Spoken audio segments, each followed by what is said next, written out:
สุรีต้องขอบคุณป้าสุรีตัวนะเจ้าที่เอาข้าวต้มอย่างไปเลี้ยงในนามธรรมะใครเครียดนะเจ้าขอบคุณนักนะเจ้าแล้วยินดีเจ้ารีบ79นะเจ้าเจ้าแม่ปารี79มี79เจ้าสวัสดีเจ้าครับขอบคุณครับลุงสวัสดีลุงหนูสวัสดีนะเจ้า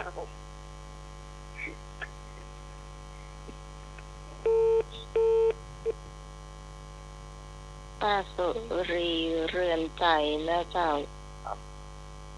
หมอสร้างแสงแปลงเหมือนกันอยู่บ้านเดียวกับแม่พลอยนะเจ้าครับชีวิตของเรามันแน่นอนนะครับใช่ก็อย่างว่าเนาะก็คราวก่อนนี่เขาก็ยึดได้ยินเสียงแม่พลอยตอบปัญหาเพลงมาอยู่เนาะครับจ้ะอายุหัวใจนักเลยเนี่ยหมดถึง70แต่ละ60ตายไม่น้อยนะคะ64นะครับจ้ะ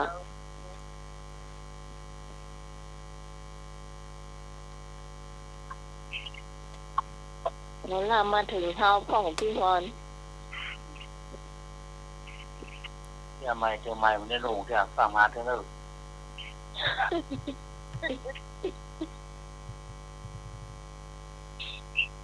ก่อนที่บอกลุงเข้าใจเลยอ่ะเข้าใจเลยไปเพื่อมาเจอใหม่ให้ปลาไปแล้วนายได้บอกก็เอาสตางค์ใส่หัวเตียวเหียผูดได้บอกว่านอเน่นอเลยเนาะ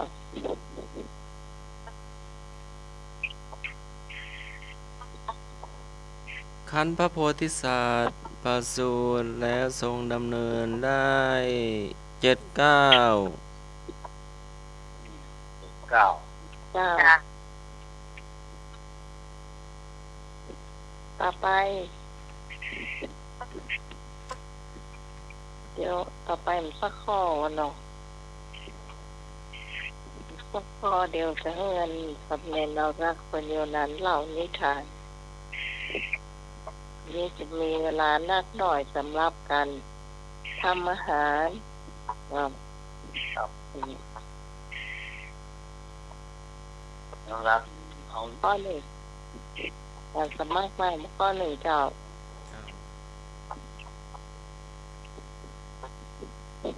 ส่งสีลงวัดเนอะเดินเลยคานออกวันเลิกถามว่า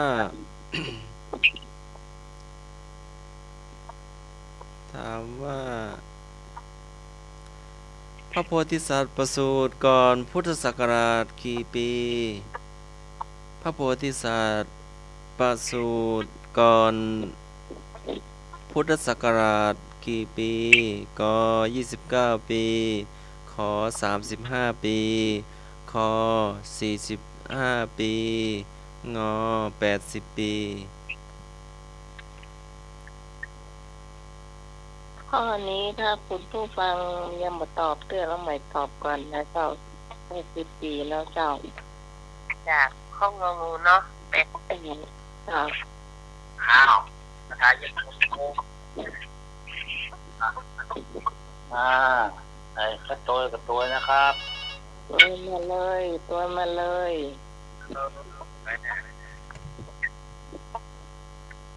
จ้าพี่กรณ์จ้าพี่กรณ์ก็ตามน้องใหม่จ้าคุณพระครูสมุทรวิสุทธิ์วรจิตโตนะคะก็ตอนนี้อันชัดเจนดีแล้วจ้าสวัสดีพี่สุรีเนาะขอบคุณมากที่อันทำข้าวต้มไปเลี้ยงที่งานศพแม่พลอยเนาะขอบคุณมากจ้าสวัสดีแม่สุพิษด้วยนะจ้าไอ้เนื้อสวัสดีจ้าพี่กรณ์จ้า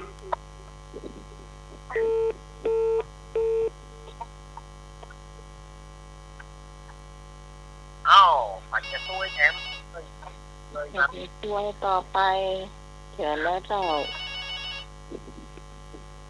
พี่น้อยจะเป็นรับฟังไงพี่เนอโทรเข้ามาเนอพี่น้อยเนอ โดยน้องใหม่เนอะ เจ้า ครับ สวัสดีแม่สุวิทย์เนอะเจ้าขอบคุณเจ้าเจ้า แม่สุพี่เข้ามาเลยแม่สุพี่พี่สารีต้นเป่าแล้วเจ้าโอ้พี่เป่าเดี๋ยวเลิกพี่เป่าเลิก ครับ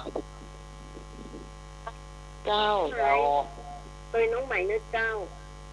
เจ้าป้าสลี เจ้าแม่พลอยก็อายุได้66ปี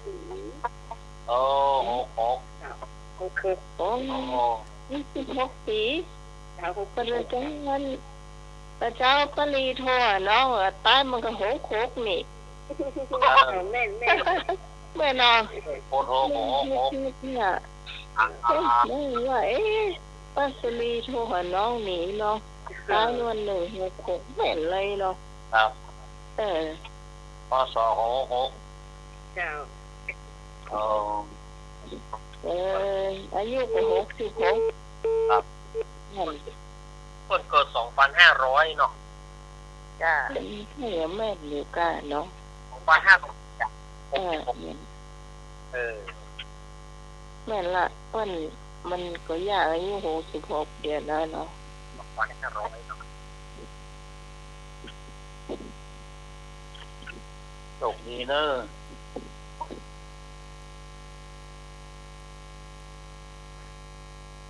ป้าสลีเป็นชอบทำบุญ มีโรงทานตั้งวัดตั้งไหวนี่เลี้ยงเจ้าข้าวต้มเจ้า ยังไงนึก คุณด้วยสมัยครับ เจ้า ผม ด้วย จะ กับ เจ ตั อ ว คุณนะครับ เจ้าตู่เต้าเนาะ เจ้ามาเต้าตายจำเต้าจำมันเด้อ เต้าไหนเต้าไปกันเนาะยาสารน้ำแดงเขามีปันเลอะ มันคือบัตรเต้าเลี้ยวมันคือนี่อยู่เลี้ยว อันนี้ยา เขาว่าเขาขี้ทรายเขาหรูได้หรอ น้ำแดงนะไม่มีสมัยได้สมัยเดิมเนอะสมัยตูบไม่แง่แล้วนะ เลิกจุ่มมัน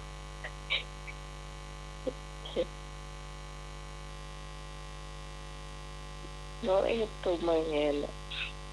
ชอบคนก็ชอบเห็นเนอะ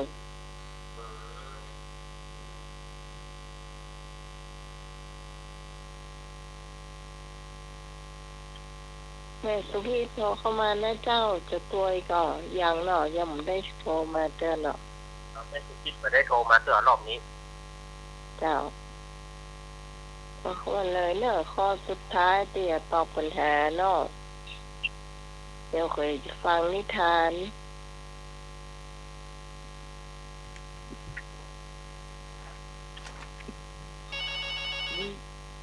เจ้า มาแล้ว คำถามเจ้า เจ้า แม่จะได้ยินคำถามพอดีแม่ออกไปข้างนอกมาแบบ ก็คำถาม แม่ไม่ได้ยินจ้ะ อ๋อ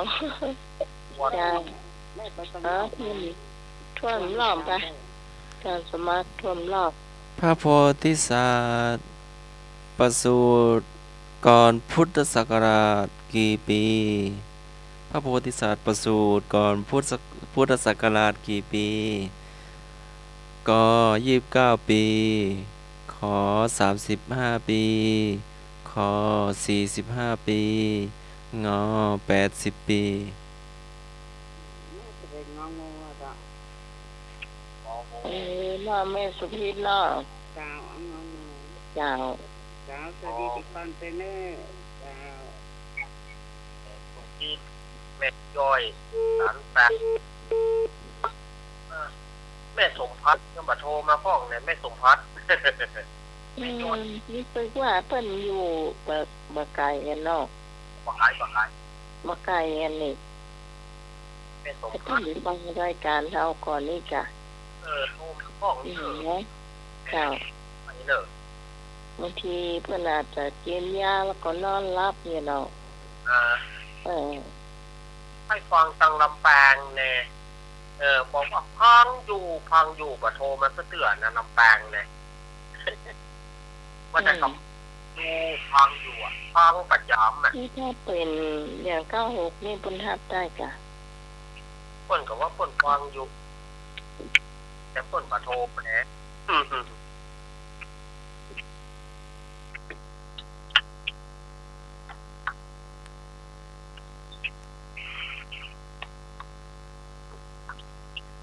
สงสัยอาจารย์เฮียแต่เฮียฟุ้งล่ะ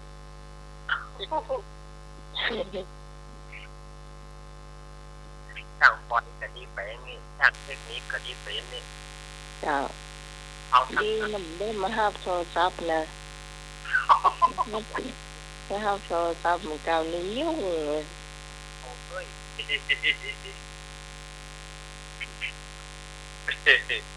เฉลยปะ พระโพธิสัตว์ประสูติก่อนพุทธศักราช80 ปีงองูตาใสเมา ถูกต้องผิดอะไรผิดช่วยกันมาบอกผิดเจ้า ช่วยกันมาบอกผิดแล้ว วันนี้ได้ข่าวน้องใหม่เนาะ เจ้า โอ้ ต่อ แปด ไป สิบ ที่ ปี เรียน ละ แบบมีรักเนาะเล่านิทานต่อจากนิทานก็จะเป็นอาหารการกินเนื้อเจ้าวันนี้มีเวลานักเนี่ยแขวนหน่อย ครับได้เวลาหน่อยเนาะ นี่ทางเหรอเต็มร้อยแล้วเนี่ยนะ อ้าวต่อไปก็จะเป็นการเล่านิทานเนาะสถานญาติโยมหลังจากที่วันอาทิตย์แล้วเพื่อเล่าตะกรรมเรื่องเนื้อว่ามันเป็นฟ้าฝนมันเป็นลมสุดใสก็เลยประจ้างเนี่ยอย่างไรครับวันนี้ก็มากันละแต่ก็มาด้วยทุลักทุเลมาด้วยลำบากเหมือนกันกว่าจะเข้ารูปเข้ารอยเนาะวันนี้ แต่ก็ดีอยู่ เรากำลังสงสัยอยู่นะสงสัยอยู่นะของเราแทบไม่ได้ใจอันก้าวไปว่ามันดับป้องเลย เนาะ เออ มาละในช่วงของเล่านิทานวันนี้แต่ก็ก่อนที่จะเล่านิทานหรือสถานญาติโยมได้ฟังก็อันนี้เพิ่นฝากทางสุพรรณมาเนอะ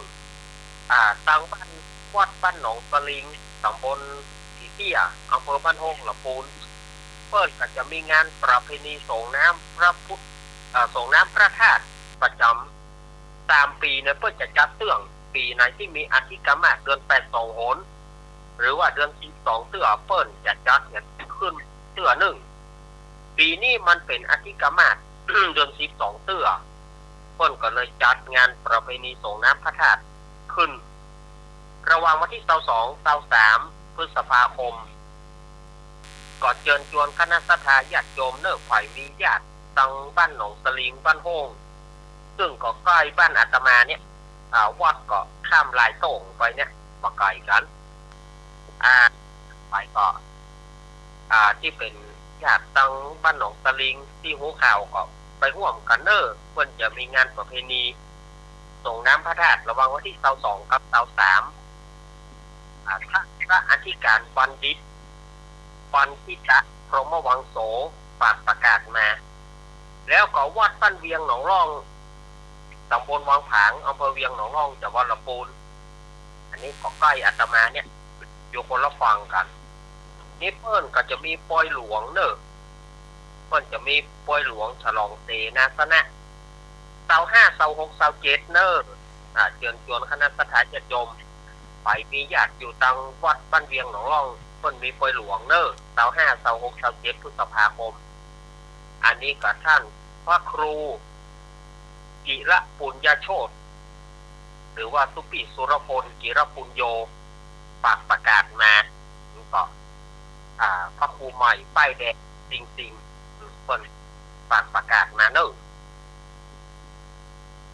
วันนี้อาตมาภาพก็จะเอานิทาน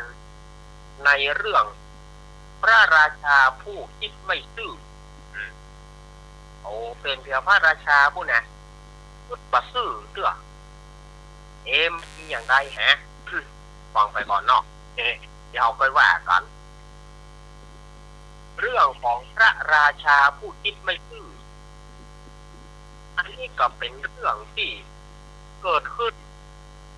ในพระนครแห่งนี้นะพระนครแห่งนี้มีพระราชาองค์หนึ่งก็เปิ้ลก็ทีแรกพวกก็ครองราชย์โดยพวกสพิตราชธรรมของราชสิบประการนี่น่าได้ดีอยู่ละแต่ว่าพักหลังมาก็ชอบมีข้าศึกมาคบมาลู่เอาบ้านเอาเมืองโอ้ข้าศึกนี่ก็ไปอย่าได้ไปลู่เอาบ้านเมืองเปิ้นอย่างเนาะพระราชาองค์นี้มีทหารเอกคนหนึ่งซึ่งทหารเอกคนนี้ก็ไปแปลงบ้านแปลงจองอยู่นอกเมืองปุ้นแต่ว่าเป็นทหารที่ฝีมือดีถ้ามีการฮบศึกที่ไหนก็จะเรียกเอาทหารเอกคนนี้ไปฮบทุกครั้งแล้วก็ชนะข้าศึกทุกครั้งแสดงว่าทหารเอกคนนี้ฝีมือเน็ตแต่ก็ไปแปลงบ้านอยู่นอกเมืองปุ้นมีครั้งหนึ่งมีข้าศึกจากเมืองอื่นมาตั้งค่ายอยู่ชายแดนมาตั้งค่ายอยู่นอกเมืองแล้วก็เขียนสารนะคนว่าแต้มลายสารถ้าบะเดียวก็คือเขียนจดหมายนั่นนะมีจดหมายมาถึงพระราชาองค์นี้บอกว่าถ้าหักตัวกลัวตายขอหมอบบ้านหมอบเมืองเพื่อเฮาเหียถ้าบ่หมอบบ้านหมอบเมืองเพื่อเฮาจะยกทัพเข้าไปตีแล้วจะทัพพระราชามากกแข่งกกขากกตีนกกมือโอ้โหดไปจ้าเนาะพระราชาองค์ก็เกิดความกลัวแหละเอาเนี่ยใดก็เลยบอกว่าคือเสนาอามาตย์ไปห้องทหารเอกมากำไปห้องทหารเอกผู้เรื่องด้วยฝีมือไปห้องมากำการที่มูดเสนาอามาตย์ก็ไปห้องทหารคนนั้นมาพระราชานี่ก็ได้มอบหมายให้ทหารบอกว่าเจ้าทหารผู้มีฝีมือจงไปฮบข้าศึกเอาชนะคือใดแล้วยับพระราชาเมืองนั้นมาถวายแด่เฮาถ้าท่านทำมาได้เขาจะตัดคอท่านแล้วจะยึดเอาบ้านจองยึดเอาลูกเอาเมียคนนั้นก็บอกว่าได้พระยาค่ะข้าพระองค์เนี่ยจะไปฮบแล้วจะไปยับพระราชาองค์นั้นมาคือใดยับตัดบัตรองค์นั้นมาคือใดแต่ก่อนที่ข้าพระองค์จะไปเนี่ยข้าพระองค์ขอฝากลูกเมียขอพระองค์ไปดูลูกเมียของข้าพระองค์จะได้ก่อพระยาค่ะได้กะเฮล่ะพระราชานี่นะถ้าเรื่องอื่นถ้าจะบอกเอาถ้าจะบอกฮับขอเปิดฝากเมียนะเอาได้กะท่านไปเลย โอ้มันถูกใจเนาะไม่ก็รู้นะเนาะได้ไปเถอะแหนไปเถอะมาถ้าห่วงเรื่องลูกเรื่องเมียเขาจะไปดูแลอย่างดีเหรอทหารคนที่ตัดสินใจวางใจว่าพระราชาจะไปดูก็ลาลูกลาเมียแล้วก็เข้าเฝ้าพระราชานี่ก็มอบดาบมอบอะไรเอาไปพบข้าศึกเพราะทหารนั่นไปแล้วราชานึกกระยิ้มย่องนึกกระยิ้มย่องแล้วว่าคืนนี้เป็นอย่างไรเอาจะลักเอาเมียมันอย่างเอาจะลักเอาเมียมันจะลักไปนอนกับเมียมันโอกาสดีเป็นของก่อนแล้ว มันของและกับของเล่นบัตรซื้ออย่างอันนี้นอกพอถึงโต๊ะถึงกลางคืนพระราชากับย่องตั้งใจแล้วว่าวันนี้จะได้ล้อมแหลมเมียทหารไปด้วยพระองค์เองหรอไปคนเดียวว่าไปโดยสักคนน่ะทหารถามพระองค์จะไปไหนพระยาค่ะว่าต้องยุ่งว่าต้องติดตามเขามาวันนี้เขาจะไปเอี่ยวพอบ้านพอจองนี่แล้วแต่เขาปลอมตัวจะไปเอี่ยวหรอเลือกมานะแม่ก็ลักไปนอกเมืองพุ่น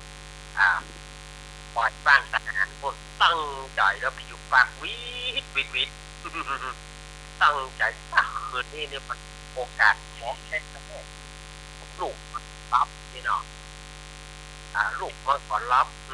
เขาจะไปนอนโดยเมียมันนี่หรอตั้งใจก้าวไปเดียวไปจนถึงบ้านของทหารนั้นไปถึงบ้านทหารกับกำลังจะขึ้นคันไดนะประธานญาติโยมพระราชานี่นะกำลังจะขึ้นคันไดเนี่ยกำลังขึ้นแต่ก่อนเปิ้นคันไดเปิ้นมีกุ้มเนาะเปิ้นมีกุ้มคันไดทอดเกิบวัดกุ้มที่คันไดกำลังจะย่างใหญ่ขึ้นเรือนยามนั้นแต่หาหูว่าทหารคนเนี้ย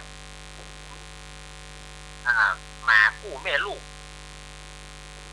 หมาอยู่คู่หนึ่งมีนกเกี้ยวตัวหนึ่ง พอว่าพระราชานี่จะก้าวขึ้นคันไดเกี้ยวก็ขึ้นมาหรอนกเกี้ยวก็ขึ้นหมาแม่หมารับกันละกานี่เนาะหมาน้อยก็ว่าข้ากับแม่ยังบ่รับเสื้อรู้นกเกี้ยวมีหยังวันนี้หยังท้องกลางเดินกลางเดินข้ามีปัญหาจะถามนะเราตอบถ้าได้ก็นี่เนาะพระราชาก็นกเกี้ยวกับแม่มันจะถามปัญหาต่างๆเนาะก็เลยยืนฟังอยู่ถ้าตอบเขาได้ก็หมาน้อยนะจ้ะต้องถามมาก่อนเด็กสมมุติว่ามีเจ้านาอันนี้นกเกี้ยวไปถามนะสมมุติว่ามีเจ้านาคนหนึ่งหว่านเข้าเอาเข้าเจือไปหว่านเป็นก้าเมื่อหว่านเข้าลงไปแล้วก็เอาลักขตูไปปักไว้ที่ก้าเข้าฝากกับลักกระตูว่าขอฝากเข้าไว้เพื่อมันเป็นก้าเป็นอย่างจะไปเพื่อนกอย่างมากินเนอะนกเที่ยวไปถามสมมติว่าเจ้านาเนี่ยหว่านเข้าลงไปแล้วก็เอาลักกระตูมาปักไว้แล้วก็ฝากลักกระตูว่าขอให้พอเข้ากับเนอะจะไปเพื่อนกเพื่ออย่างมากินพอเขาว่าเจ้าของนาไปแล้วลักขตูนั้นเกิดไปเข้าลักขตูนั้นได้ชื่อว่าเป็นลักขตูดีหรือไม่หมาน้อยตอบมาหมาน้อยที่อยู่ติดคันไดนะก็ถ้าจะถามปัญหาอย่างนี้นกแก้วถ้าถามว่าลักขตูเนี่ยดีก่อข้าขอตอบได้เลยลักขตูนี่เร็วมากลักขตูนี่เร็วมากได้ว่าได้เป็นลักขตูที่อัปปีระยำที่สุดพระราชากับมันนึกใจนกกับหมานี่มันถามนี่มันหมายความว่าอย่างไรแต่ด้วยความสามารถด้วยความปีชาชาญของพระองค์ก่อนนึกขึ้นมาได้ทันทียาวก็คือทหารถ้าเข้าก็คือเมียมัน รักกระตู้ก็คือเฮาโอ้ยตายแล้วค่ะถ้าขึ้นมาซื้อกับเขารู้นี่ก็เลยยิ้มแย่ๆแล้วก็ว่างออกไป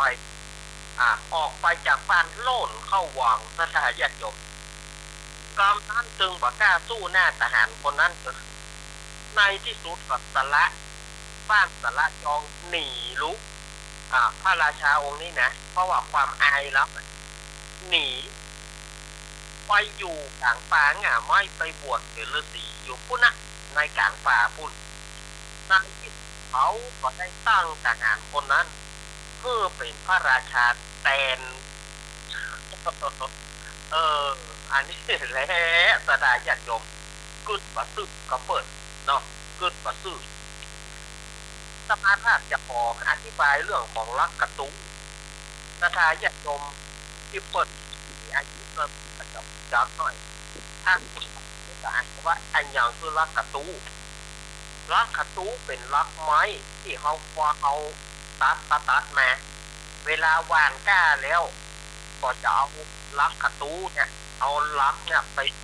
จดไว้เพื่อการบ่ฮื้อนกบ่ฮื้ออย่างไปคุยกล้าเข้าอันนี้คือพวกเขาบอกลักกระตู้อันนี้อธิบายที่อยากลงที่เปิดบางทีเปิดใหม่แกเปิดเป็นคนที่อื่นมาอยู่กายอย่าเปิดว่าไอ้อย่างคือลักกระตู้ลักกระตู้ก็ไม้นะเพื่อนเอามาปักไว้ฝากดูแลต้นเข้าเนออย่าไปเพื่อนนกอะไรมันกินเนออย่างอันนี้ก็สอนสถาสอนรู้ได้ว่าการที่จะทำอย่างลงไปถ้าขาดสติแล้วขาดความยั้งคิดขาดความยับยั้งชั่งใจผลสุดท้ายก็ต้องมาเสียใจเหมือนพระราชาองค์เสียพระทัยจนอยู่มาได้แล้วก็อายตัวเองอันนี้อาตมาภาพของฝากนิทานเรื่องนี้ไว้เนาะฝากไว้กับสถาญาติโยมมันอาจจะบ่ม่วนก็ได้แต่ก็มันก็แบ่งเพื่อคติเตือนอกเตือนใจสถาญาติโยมแล้วเนี่ยก็คือขาดฮิริโอตปะเนาะแม่นะของเทวดานะครับจังถ้ามีตรงนั้นเถียมันก็เป็นอย่างนี้เนาะนั่นแหละคือมีพระราชาก็มีเก็บเป็นอย่างนี้อยู่เนี่ยตำแหน่งกระทรวงอยู่แล้วมาประพฤติตัวแบบนี้ก็พอดีอยู่พระนาเจ้าเนาะคนเขาว่าเราเจ้าตัวไปเนี่ยจบหรือยังหรอจบแล้วหรอละจบแล้วเดี๋ยวไปถ้าเป็นบุญจำเนาะแม่บุญผมมาท่านหนึ่งที่ผ่านมาแล้วเนาะแม่บุญวันนี้ได้ทำกับข้าวเจ้าหน่อยเจ้าหน่อยเจ้า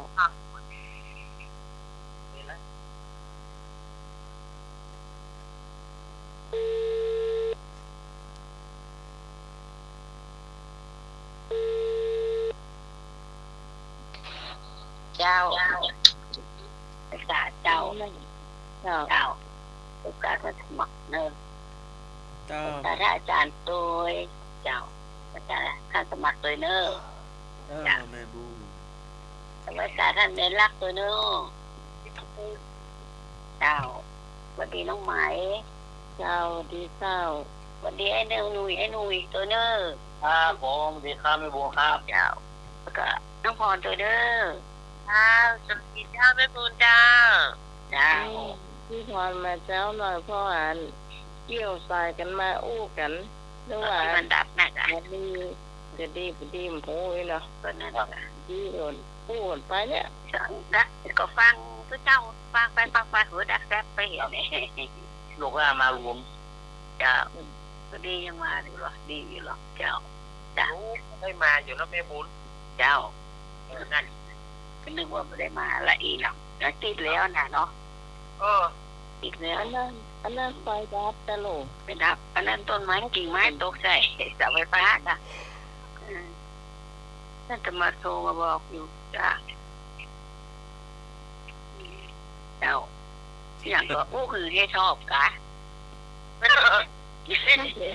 คิดหมายอู้คือให้ชอบอันนี้จะอันปู่จ้าคืนน่ะค่ะเอาไปตามแล้วเพื่อนแล้วยังเสียดายอยู่ดอกอ่านแล้วเบื่อนะผู้เจ้าก่อนจักเราจะได้มันก็ขยันนะเนาะมันได้กิจกรรมอย่าอ่านล้ำเหลือเหตุเศร้าเลยนะอ่านล้ำเหลือก็ไปตอนตานเปิดแก่ถามเรื่องรักให้กันเนาะแต่ก็เน้นตานวัดไหนผมรู้สึกมาก็คือแม่ จ้า เป็นบ้าร้ายอ่ะ นัดไปส่งเรื่องมาอ๋อเป็นบ้าก็เป็นบ้าก็ ก็ไม่เป็นยักมันก็ไม่ได้ตอบมันถูกยาคืนนะแต่ว่ามันตานไปมันแบบเปิงอะเนาะเนาะเปิดท่อวันนี้ได้กินเห็ดถอบจัดเหมาะไปเนาะ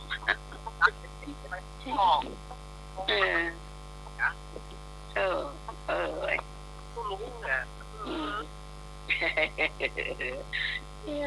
เจ้าตอนนี้มันก็แปลงอยู่นะเจ้า300 บาทลิตรน้อยอ่ะนะลิตรเกิง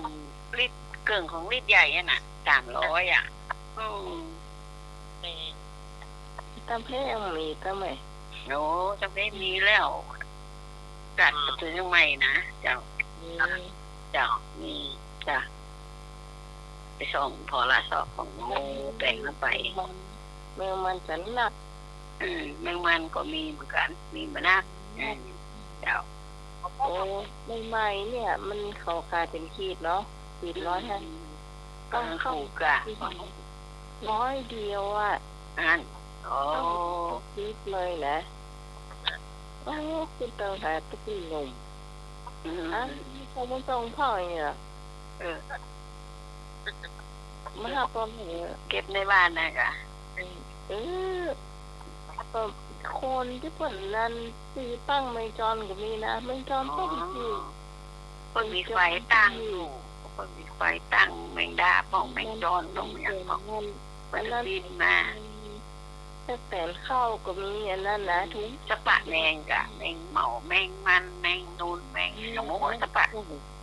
ป็นพายาวคำแล้วอ่ะ50 บาทอันนั้นนะถ้าเป็นแมงมันนี่ถุง100แล้วเขาเก็บเอาค่ะแมงมันมันเนี่ยนักออกนักก็ถูกอ่ะมันออกนักหรอกผมว่านะขนาดบ้านน้องสาวบ้านลูกนะโอ้ออกนักขนาดเอาตึงวันน่ะเลี้ยวมาออกเกินนะนอตัวก่อนมาโลโอ้ยเต้นเป็นได้นะกินจนนั้นท้องเขาบันนั่นน่ะนักรับไปกว่านี้เนาะมันย่อยมันค่อยหน่อยอ่ะเพราะย่างกินอะไรเนาะไอ้หนุ่ยไอ้หนุ่ยจำว่าน่ะอย่างก็เม่งมันอย่างก็เม่งมันถึงตอบง่ายหรอกจงไม่แหละที่ไหนไรหนุ่ยนะแป๊บไอ้หนุ่ย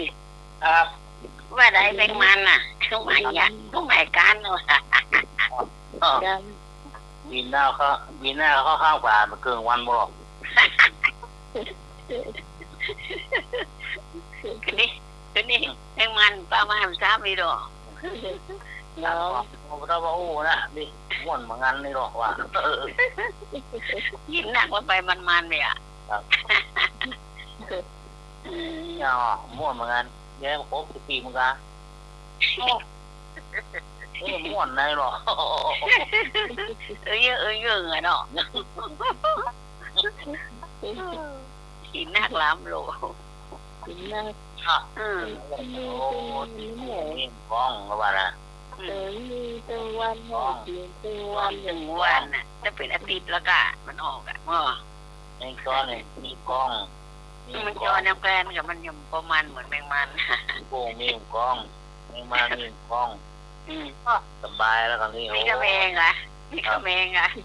ไป2 วันมีหน้าเข้าจอกล่ะเอาอย่างล่ะ ไม่เอาอะไรดอกรีบก็กลับมาเลยเนาะ ไม่เบาละ อืมอันนี้ก็เฮ็ดเถอะ ได้ไปซื้ออันส้มตำซื้ออย่างมากินอ่ะผลไม้อย่างเงี้ย แมงมันนี่ย่างก่อนเลยดอก เนี่ยน่ะเดี๋ยว บอกยากคือ บนโต๊ะห้าแล้วมันมาละบึ้งแรงหูละดุ กินเขาจนนั่นนี่เลยก่ายเลยอ่ะ แม่ละมากินอันนั่นละเขารู้ว่ามีอะไรหรอก แล้วหมูมันเดี๋ยวหมูเฮามักหรอกแต่มันคือดีๆแก แม่มาแล้วเอามันมาให้แม่เออ แม่จัดการทั่วเลย คั่วเลยจ้ะคั่วแล้วมันแบ่งเป็นอันนี้เป็นแอปแต่กันอันนี้กระป๋องนี่ของน้องอันนี้กระป๋องนี่แม่เลย ที่เย็นไรน้องไหน ฮะ ว่าที่เย็นไรไม่กินเมินเออ มดต่ำน้ำพริกข้องกันน้องไหน เออ มีพริกมีหอมล่ะก็น่าไม่มีพริกมีหอมมีอย่างพร้อมเด็กมีข้าวมันนะฮะ ที่เขาเล่นแล้วคั่วอย่างเดียวหรอกคั่ว นั่นแหละน้แล้วพวกบอกแล้วก็ต่ำน้ำพริกก็ยังน้ำพริกหมูนะน้ำพริกมีกุ้งกันน้ำพริกอย่างหมูนะน้ำพริกปลาเนี่ยก็ต่ำเนี่ยก็ มันที่แมงเขาตั้งแล้วมันมีแค่แสนเข้าโอ้น้ำมันได้กินหลายปีนะ เจ๊แบน แค่แสนไม่เดียวกับตัดข้าวตามอย่างเนาะ อืม มันมีแค่แสนเข้า เจ๊แบนข้าวมันตัวสีน้ำตาล รู้จั บอก กเนาะ ตัวสีอย่างอ่ะเจ๊แบนข้าวอ่ะ เออ สีน้ำตาลก็ว่าสีอ่ะ เป็นน้ำสั่งจ้ะมันจะให้เข้าเลยนะใบข้าว มันกินใบข้าว มันนะแต่ก่อนเขาเกี่ยวข้าวเนี่ยเอาจะหันอยู่หรอถ้า ผั ผ่า ด น เล เลย ย บืนบานจะต้องมันโดยแม่ เปิ้ลเอามาขายเนี่ยพวกกระดาษไฟให้หมดอะ ตีนเบิกหนอตีนก็เอาเละที่มันคมๆวะนะ จ้ะ ฮะออกแค่หนอ จ้ะ ก็ดีเจ็บเลยนะตีนมันอ่ะ ได้จะหลายตัวเปลี่ยนแม่กลัวมาให้น้องนะมันก็เป็นการโคล่าแอบกันจ้ะให้เลย สูนกันหนักตึงแมงมันตึงกัน จะเป็นก็จะแมงมันติ่ง แยกเลย เพราะว่าน้องมาเฮือจากอันนั้นแม่ติ่งจักแสนกับมันแมงจอนนะอันนั้นแม่ติ่งด้านคนตั้งเหนือบ้านเนี่ยกะคนซื้อมาฝาก ถึงเขาได้แถม ทางเหนือนะซื้อมาฝาก ดูตากิน เจ้าเลยมีข้าแมง นี่ยังได้กินจากแมงเดิน เออ เมื่อกี้ มันเจ้าตรงนี้ เราหมกไข่มักนะไปนู่นก็บอกกินแต่กินก็กินนั่นบางทีเมาตัวใหญ่ๆนะกับแมงนูนตัวนิ้วอ่ะแมงนูนตัวน้อยๆน่ะแมงเนนน่ะนั่นนักตอนนั้นตัวใหญ่ไม่เป็นกาก มันนี้เฮ้ยมันนี้ กับแมงเนนตัวน้อยๆมันดัดสีดำๆน้ำตาลดำๆเหมือนน้องพอดอ่ะจ้ามันมีอยู่ต้นมะขามเนาะจ้าสายอะไรมันตกปะพวกอันตัวใหญ่เต็มมาก มันนี้แม่พอไฟหมดเนี่ยเราไปกินกันโน่นเนี่ย แม่งเนี่ยที่มันสับกิ่วๆแม่งอ่ะ แมงแกงจ้านะแมงแกงไงไปกินเหม็น แมงดาน่ะกะแต่มันเหม็ แม น งดาเนี่ยแมงดาตัวปูอ่ะ กำปุ๊กสบายอ่ะวัด โคเฟดอ่ะ ครับพอเขาเป็นมือจะตัดเนาะ น่ากะไปกินได้ยังไงเนาะว่า โอ้ ตักกระสายพอกะทำได้นับขีดไปว่า นี่เรื่องเฮ็ดทอบไปแล้วเนาะ ให้ชอบ นี่นะบางคนเนี่ย มันกำลังมันกำลังนุ่มโดตอนเนี้ยแค่นี้ใหญ่ก็นุ่มนะหันคอน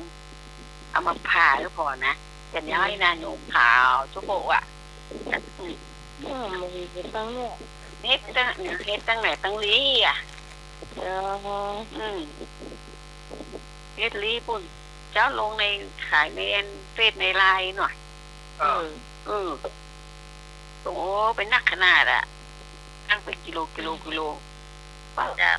เขาส่ง ว่าถ้าเป็นโมนมากกว่าลิตรเนาะ ในรับมันนักกว่าลิตร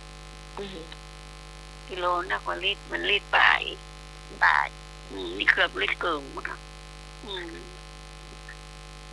สักว่างก็เท่านักละถ้าฝนตกมาเดี๋ยวจะฝนไม่ยั้งอย่างบอกจ้ะจะแย่ตัวนี้เขาจะเตี้ยนะเรื่องนั้นเพื่อให้ทอบเนี่ยถ้าฟังแล้วเป็นแต่นี่เขาอยากกิน พรได้บุญทำกับข้าวก่อนนะ แม่เอาแม่เก่งแม่จะทำงานก็แม่ว่าแม่จะแกะพักพวกกาแม่กะพักพวกกาเอาพวกกาห่างหลังออกหรอกกำลังออกนุ่มๆเลยนะ วันใดของพี่หนุ่ยว่าผักปกาเดี๋ยวก่อน โอ้วันใดอ่ะ แม่ลูกกับพี่แม่ผักปกาแหละ ตามแล้วนะจ๊ะ ตะกา พวกกา ผักป ไอ้หนุ่ย กา รู้จักว่ะ จำไม่ได้แล้วครับทหารเองอยู่อ่ะ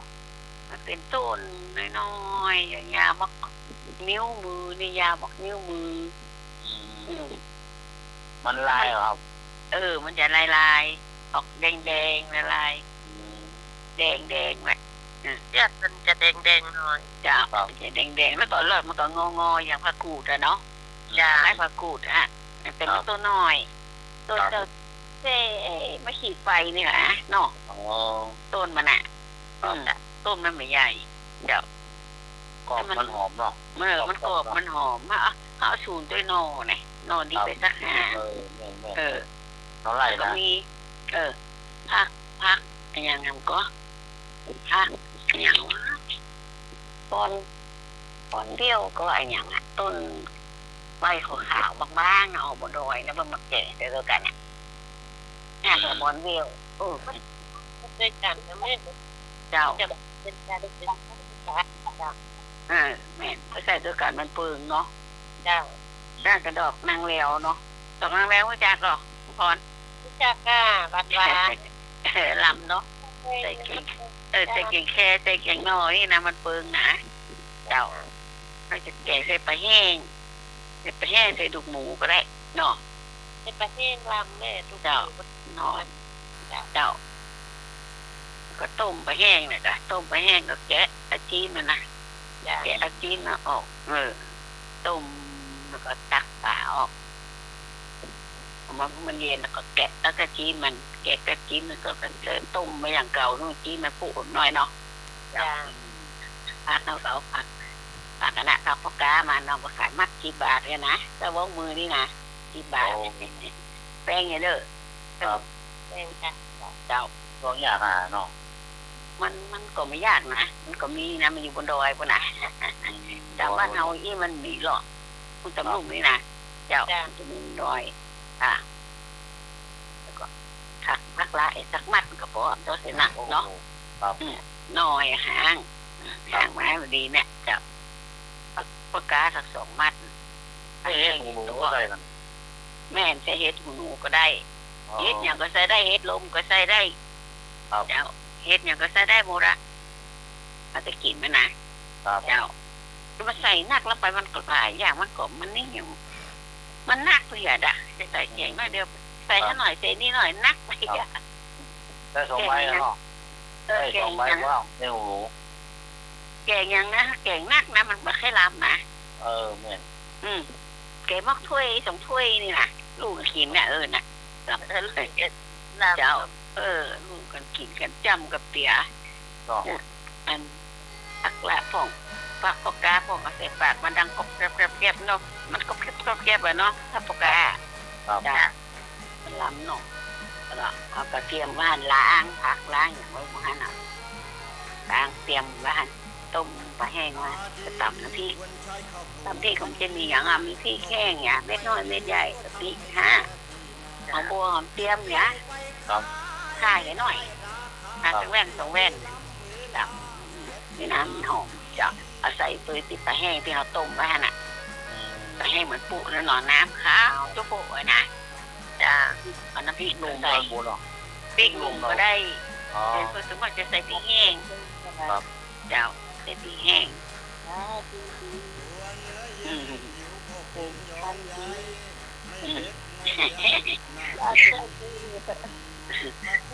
แล้วก็ที่บางทีเขาใส่ละมันเดือดปุ๊บเอาผักเขาใส่เอาอย่างเขาใส่ผักปกาใส่ก่อนโอ้ต้มนอก่อนกะนอมันหืนเนาะเอาต้มนอมันหายหืนก่อนทำเตรียมจะตั้งนอละเดือดน้ำพริกเขาใส่นอเขาใส่ผักปกาเขาใส่เนาะกาใส่ต้มแกงได้ก็มาดึงเปื่อยเนาะจะแกงมันหอมไม่ได้กินมันอ่อนกาละถูกละเอาไปใส่ผักอย่างอ่ะผักลาให้หน่อยแค่หน่อยก็ได้เจ้าผักอันผักบอลเปรี้ยวอ่ะบอลเปรี้ยวน้ำพรตัวหันก่อนเปรี้ยวจะได้จ้าเนาะใส่ตัวกันท่านหันเจ้ามันกู้กันจ้ะเจ้ากินกันนั่นได้กินร้อนๆเนอะปดลงมาก็กินเลยจ้ารสใส่เข้าไปก็เด็กๆกินเด็กก็ใส่เม็ดเข้าไปตัวเจ้าต้องใส่น้ำหนักเนาะน้ำมากมายดีเนี่ยช่วยกันดีเพราะเดียวมันหมดน้ำแห้งมาเจ้าเข้านึ่งอุ่นๆร้อนกินหลับมันเรียกกับมือเจ้าหม้อแกงดินนั่นนะหม้อแกงดินเนี่ยปากไว้กับปากกะโหลกเนี่ยนะจ้าโคนกะโหลกอ่ะปากกะโหลกเปล่าอ่ะสมัยก่อนเนาะเดี๋ยวโคนพอแหล่อันพอแหวงอ่ะจะน่าแหวงเข้าไปอ่ะเดี๋ยวแล้วล่ะแกงผักปกาใส่หน่อใส่เห็ดเจ้าก็นึ่งแหละก็นึ่งซื้อที่ไหนหรอก็นึ่งซื้อไหนดอกกาดนอกจ้ะกาดไปเลยเจ้ากาดกินก็ได้แม่ก็นึ่งอ่ะกิโล30ก็มี20ป่ายก็มีแล้วแต่นี่เนาะแต่แล้วแต่ข้าวจ้ะอยู่ที่ข้าวถึงกำอันที่แปลงหน่อยก็ข้าวหน่อยข้าวนวลข้าวนิ่มหน่อยอันที่ถูกมันก็ข้าวแข็งแล้วก็ส่งราคาตามราคามันหนักฮะเอาหมูตาเนาะมันก็ซื้ออันถูกมันก็กินได้นะตัวห้องเขียดมาห้องวันนี้เขียดมาห้องเลยกับตัวเขียดมาห้องกันนะรีนนะเพื่อนจ้ะ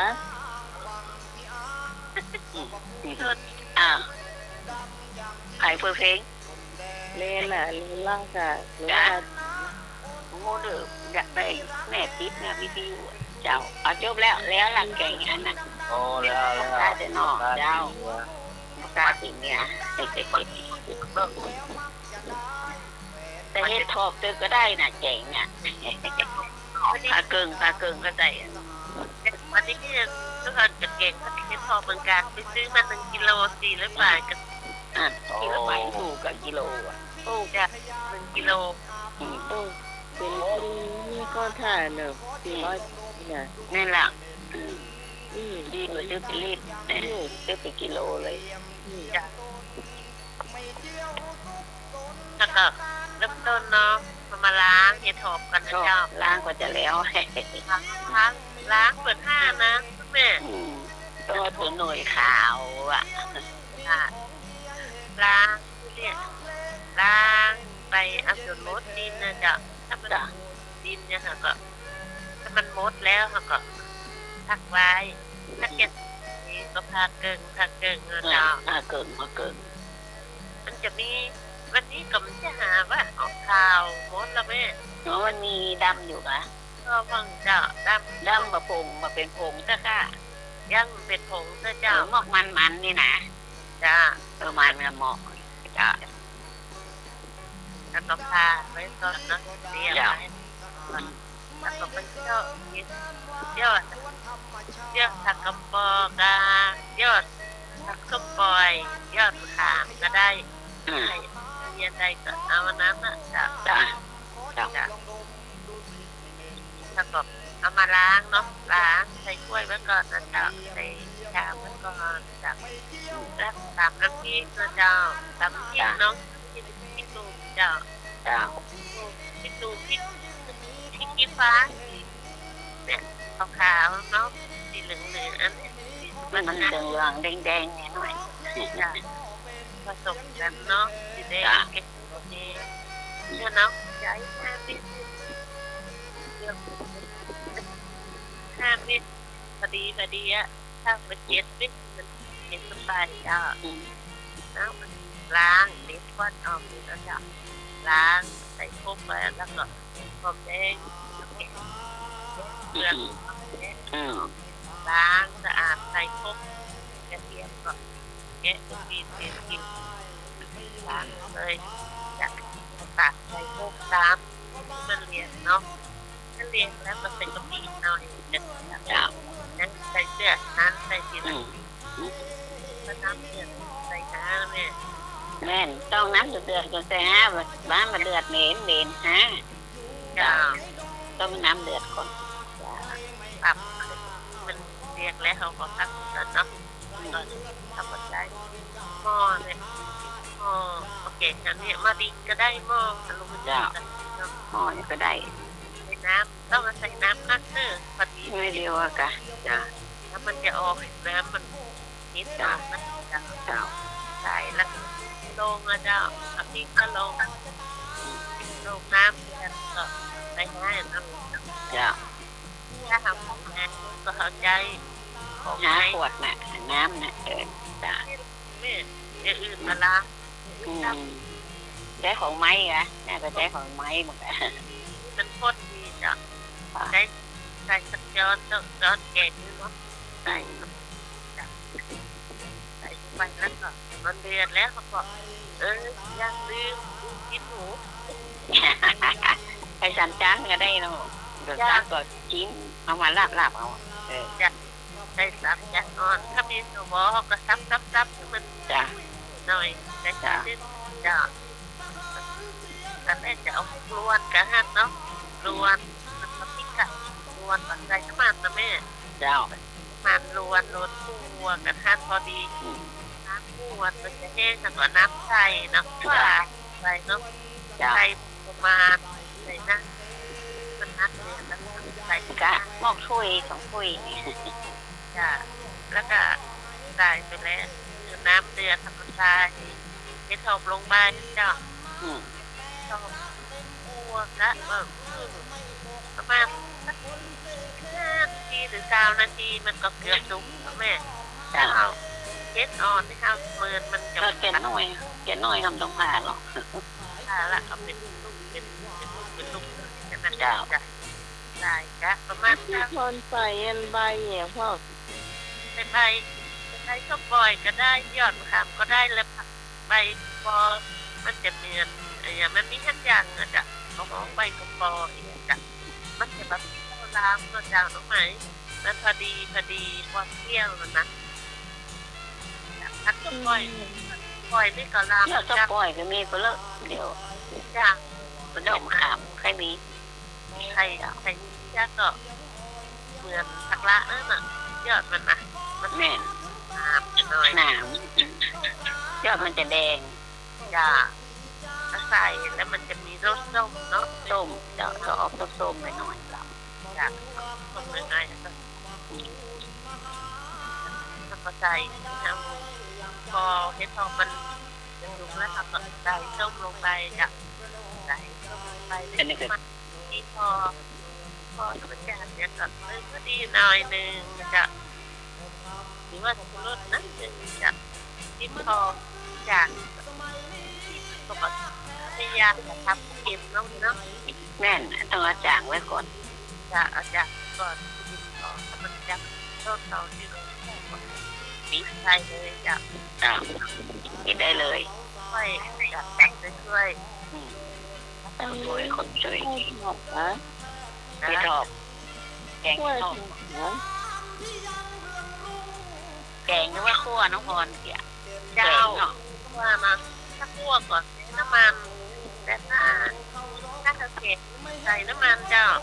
จะลงตัวจีนนะลงเองพอน้ำแห้งก็เติมน้ำเข้าไปจ้ะ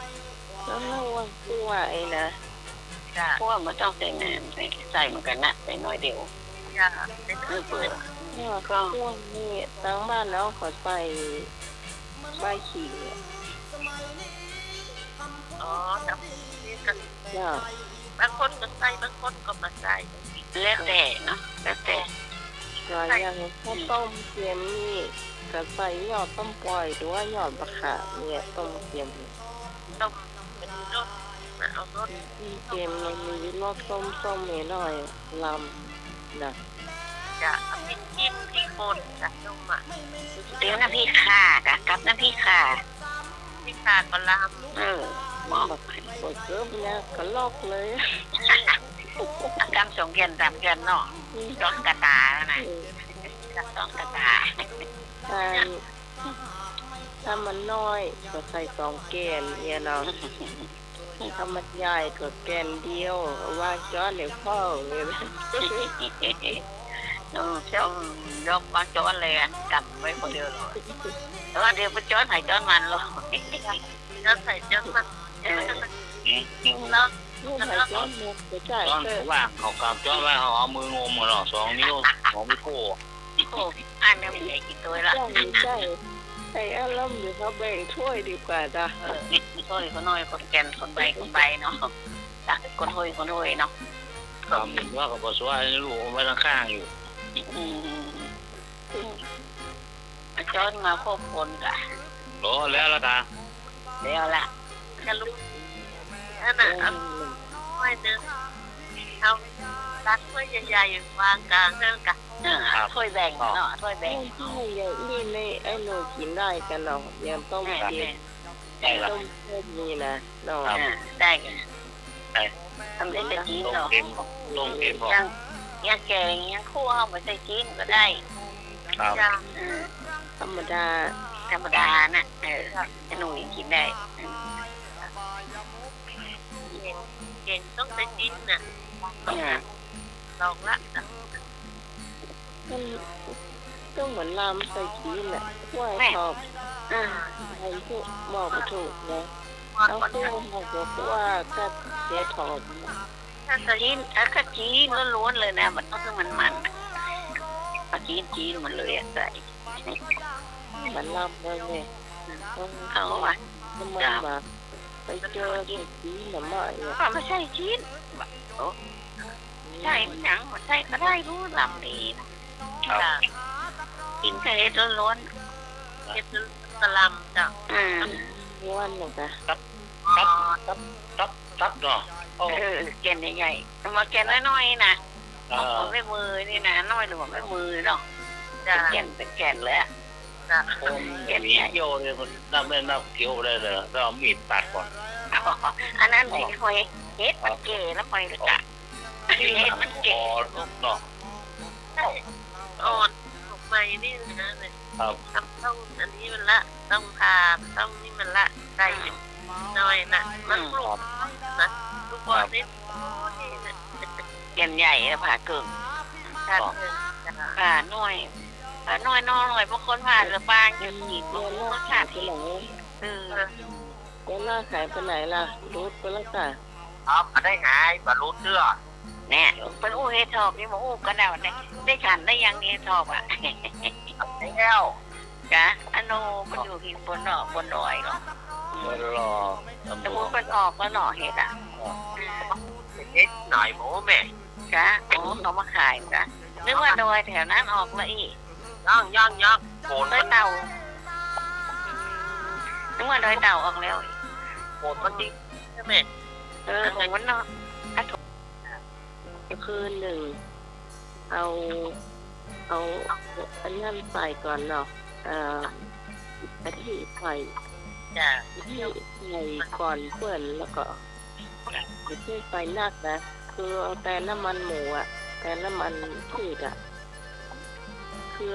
อันนี้แตกมันเสร็จเรียบร้อยเนี่ยก็คือเอาจีนหลง จ้ะ ปลาจีนลงเสร็จเนี่ยสกรรมเนาะแล้วก็เอากระเจียวลงเสร็จแล้วก็เอาพริกเก่าเอาพริกกับตะไคร้อย่างลงเรียบร้อยแล้วบอกว่าถ้ามันพอเสร็จปุ๊บเอาน้ำตาลลงเห็นตาลปี๊บใส่เข้าไปก็อันสุดท้ายเนี่ยคือเอาเนี่ยก็กะทิใส่เข้าไปอยากจะได้ความเข้มข้นของมันเขาชิมดูว่ามันจางอย่างพ่อถ้ามันรู้สึกว่ามันขาดเนี่ยสักอย่างหนึ่งเอาไปเติมเข้าไปแต่แกบอกว่าจะต้องไปใส่ชูรส เสียงผ่าน เนี่ยมันจะเสียรสชาติเลย จ้ะ เพราะว่าน้ำตาลปี๊บอะมีความหวานอยู่แล้วเนาะ ใช่จ้ะ เดี๋ยวว่าปฏิใส่เลย เติมน้ำเปียกลงไปหน่อย อันนี้เพิ่นไม่ได้บอกว่ามะขามเนาะ แล้วแต่สูตรใส่สูตรมัน นี่เพิ่นเป็นคนจีนพี่คนจีนแกก็ทำอาหารได้เยอะ มันมีทำนี่มีหลายสูตรจากกับข้าว มันจะมีเป็นเที่ยวที่เปิดโบสสำเร็จอะอย่างซาเด็กสุกนะปิด มันเที่ยวแบบนั้นน่ะเป็นคนบอกคนไหนซื้อเนาะ จ้ะ หวัดนั่นนะเราทำมันหลาบคนเดียวต้องใส่กะทิหน้าแค่น้อยอะค่ะมันจะได้เข้มข้น แม่นต้องใส่กะทิหนัก พี่ที่เขาใส่เนี่ยเขาชอบเพชรเขาก็มันตุ๊กก็ได้เขาก็มากินแล้วเนาะ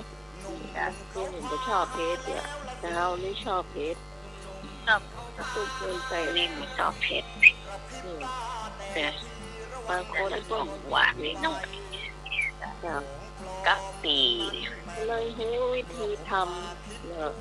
วิธีทำเดี๋ยวก็มาอยากเลยเนาะ ยากนะจ้ะ เอา มีกระเจียว อยากมีที่บ้านทำมดเลยอ่ะมีกับก็มีอ่ะ เป็นกระบอกเขือ ก็มี เขือเจ้าพญาก็มีเนาะเขือปล่อย มีเพลงก็มี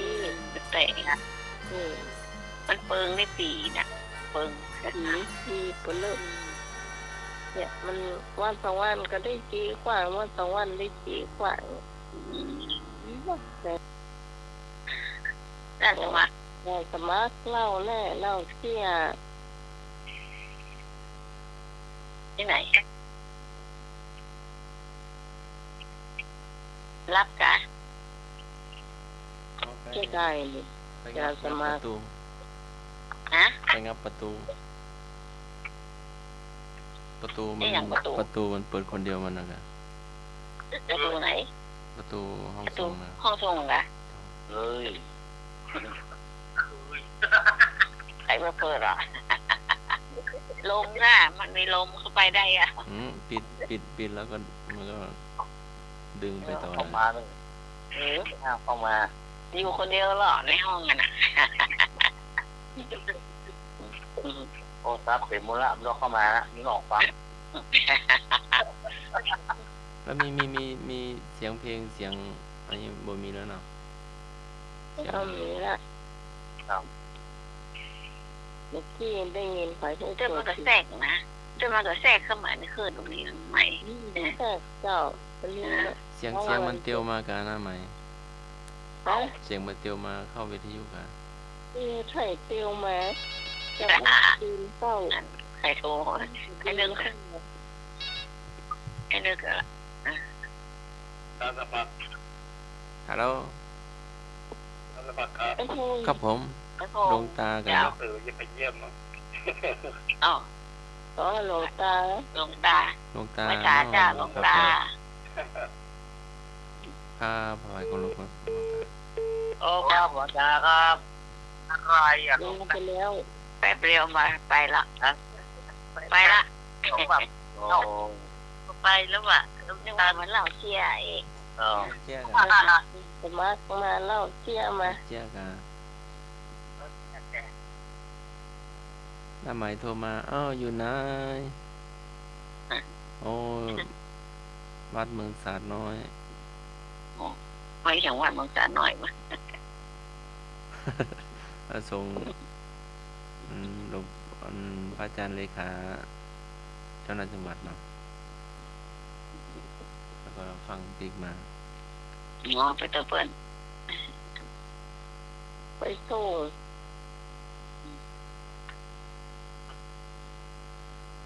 ยกมาหนึ่ง ก็ เลย ว่า10 นาทีถึงฝ่ายหินเนาะก็ประมาณชั่วโมงนึง โอ้ ก็จาก ขอโท สำนัก ษ งานก็ ยังจ 2 ทุ่มกว่า ำเฮ้ยเชื่อว่าอยู่ถึงไหน ต้องไปถามคนนั้นรับโทษก่อน ต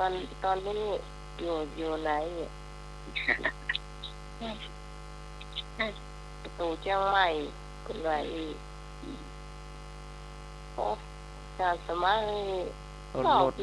รถแวะอันดื่มน้ำเนาะพอเดี๋ยววิ่งมาบ่แวะดื่มน้ำบ่แวะพักก็เดี๋ยว เออ ก็เดี๋ยว เติมน้ ก็เดี๋ยวน้ำมันหมดกลางทางนะ ทั้งคำเจ๊ไก่ลูกประตูจังใหม่ไปอันไหวหิน ำใส่ แม่ขี่รถกันเดียวอ่ะเนาะ รีบมัน อ๋อก็เลยบอกลืมบอกดิ่งมาเลยเนาะก็ต่อคิวต่อ เราคิวเติมน้ำมัน ต่อคิวจ่าย ที่วัด ต่ คล อ องจา คิ น ว ค่ะ เติมน้ำมันต่อคิวแถวไหนน้ำใหม่ลืมแล้วนะ ประตูเจ้าใหม่ แต่เห็นมีคันคลองนะเป็นคูเมืองก็ ผู้เมืองแจงกระตั้มแล้วก็แจง ครับ แจง ขับเลยมา ชมพู ก่อนวัฒนูแล้วเลี้ยว อ๋อชมพู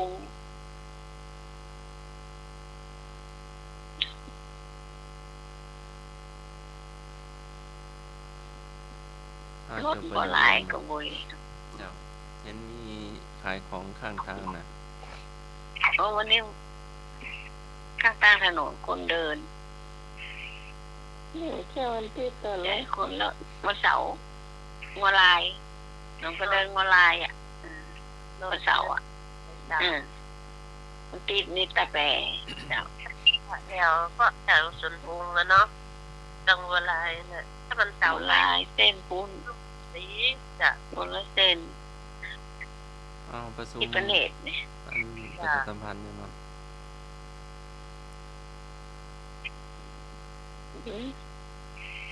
ประชาสัมพันธ์ ก็จะมีประชุมคณะสงฆ์จังหวัดเชียงใหม่ในวันที่ 23 พฤษภาคมที่ศาลาปฏิบัติธรรมวัดสนดอกพระรามหลวงเนาะ นี่ที่สามหรอก็สามหรอ 3 บ่ายโมงก็เจ้าคณะอำเภอทุกอำเภอเนาะรองเจ้าคณะอำเภอทุกอำเภอ อำเภอ เจ้าค ใด ณะ ด จั อง ก หวัดรองเจ้าคณะจังหวัดเจ้าคณะอำเภอรองเจ้าคณะอำเภ มา อ หมด นะก็เอามาแต่หัวหน้าใหญ่เนาะหรือว่า ก็ เลขาจะมาตัวก็ดี ก็น้ำเผลอก็มีสักหลายหรอไอ้ห ห ลาย ลายอำเภอเนาะ เจ้าหลายอำเภอ เชียงใหม่มีหลายอำเภอ ก็มีห้องแอร์เนาะห้ามบนวิหารมันก็กว้างแต่ว่าเอ็นดูพระเทระอาจจะมาไกลเนาะก็เลย เห็นว่าจะจัดที่ศาลาพระข้างๆพระเจ้ากระตือเนาะ อืม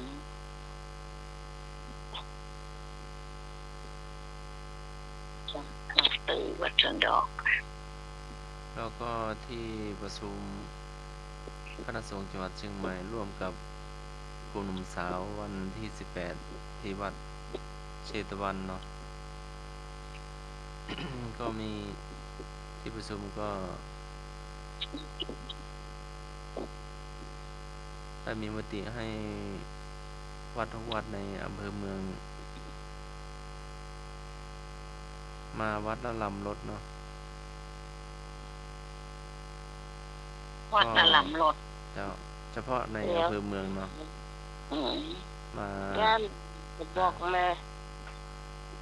งานวันสำคัญนั่นแหละทางพุทธศาสนาประสูติตรัสรู้ปรินิพพานครับ นะ วิสาขาบูชา คุณ เนาะ จังหวัดเชียงใหม่นะ วิสาขะ เจ้ากลุ่มหนุ่มสาวจังหวัดเชียงใหม่ วัน ร่วมกับ ที่ ค ส ณะ อง สงฆ์ หนอที่สามหนอวิสาขะ เจ้าเฉพาะอันวัดในอำเภอเมืองเนาะมีมติให้พระสงฆ์สามเณรศรัทธาเนาะที่ประชุมก็บอกว่าร้อยที่เตียวขึ้นดอย ก็ให้คนหนุ่มให้พระหนุ่มเตียวเนาะ เดี๋ยวขึ้นดอยวันที่สองเนาะ เจ้าให้พระผู้ เดี๋ยววัน เฒ่า ที่สองศรัทธาที่มีอายุก็ให้มาที่วิหารวัดสันดอกเวลา5 โมง 6 โมงเนาะเริ่ม6 โมง ก็วัดละลำรถก็ประมาณ10เนาะถ้า100 วัดก็ประมาณกี่คนอ่ะนั่น ลำรถกี่คนเนาะ ก็ 5 คน ลำรถ 10 คน ลำรถ คน ละ บางทีก็มาเต็มเนาะบางทีก็ไปมาเต็ม ก็ประมาณ1,000 กว่าเนาะก็มีไหว้พระสวดมนต์สวดธรรมมาจากฟังพระธรรมเทศนานั่งสมาธิเดินจงกรมแล้วก็เวียนเทียนเนาะแล้วก็รับเกียรติบัตรก็ให้เจ้าหน้าที่ตำบลกับประธานอบตพิจารณาตำบลละ2 ท่านเนาะอุบาสกท่านหนึ่งอุบาสิกาท่านหนึ่งขอรับเกียรติบัตรเนาะ นี่มีการแข่งขันเนาะ มันบ่มีเนาะให้ทางคณะสงฆ์ตำบลหรือเจ้าคณะตำบลกับหน่วยประธานอบรมประชาชน พิจารณาอุบาสกอุบาสิกาที่ทำคุณประโยชน์ต่อพุทธศาสนานะก็จะรับมอบเนาะที่มีอยู่แล้วก็200 กว่าท่าน แล้วก็รวมตำบลละ2 ท่าน23 ตำบลในเฉพาะอำเภอเมืองเชียงใหม่เนาะแล้วก็200 กว่าท่าน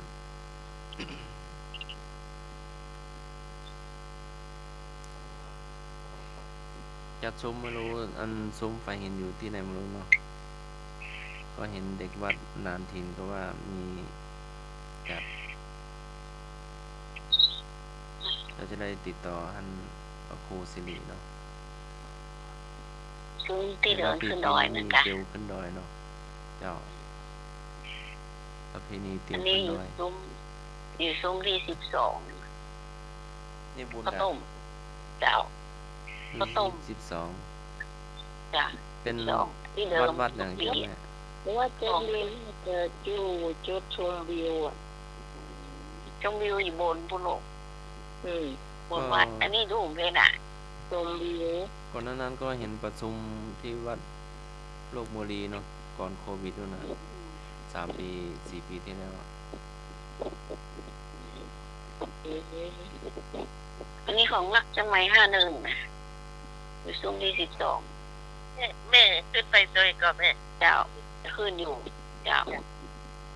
น้องลายน้องพร้อมน้อยเนี่ยเจ้าน้องกระตุ้นอ่ะเจ้าช่วยเปิ่นโอนไปตะวันละจ้ะจ้ะ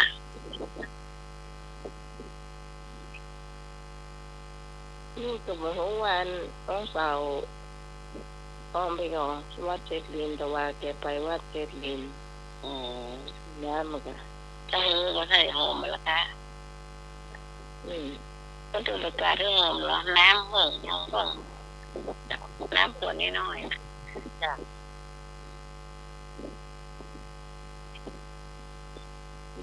บอกว่าเอลหาจำเพลเราจะไปเรื่องวัดใดเราไปหาอาจารย์นี่วัดไปเลย เขาประชาสัมพันธ์เห็มอันเนาะ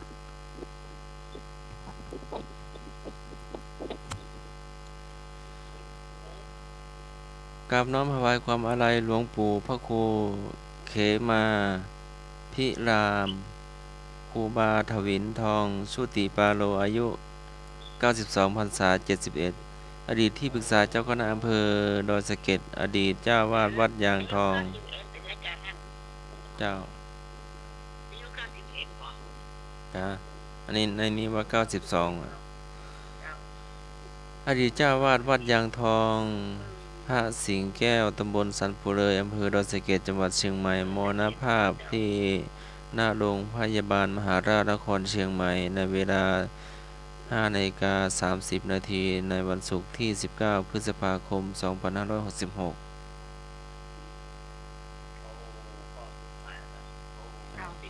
ก็ เขาลงเฟ น่า ซ จะ บุ๊ก รถนำส่งศพน่าจะวันนี้กันนะก็ได้สูญเสียพระมหาเถระ ก็หลายรูป ผู้ เนาะ มีอุปการะคุณเนาะ แม่นได้ลูก ถ้าจำไม่ผิดนั่นหลวงพ่อพระครูปริยัติยานุสาก็พาไปคารวะอยู่ก็ถ้าจำไม่ผิดนะ อืม เห็นเอาเหรียญให้อยู่ อาจารย์เจอน่าจะไป ก็ส่งไลน์แจ้งให้ท่านนะเนาะน่าจะเป็นครูบาอาจารย์ที่วัดบ้านเกิดบ้างเนาะ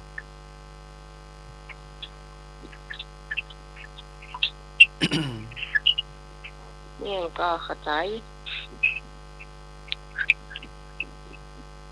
เวลาเขาไล่หลังมาเด็กๆอ่ะ ก็ได้เนี่ย5 ตุ่มจะเกิงละ มันจะ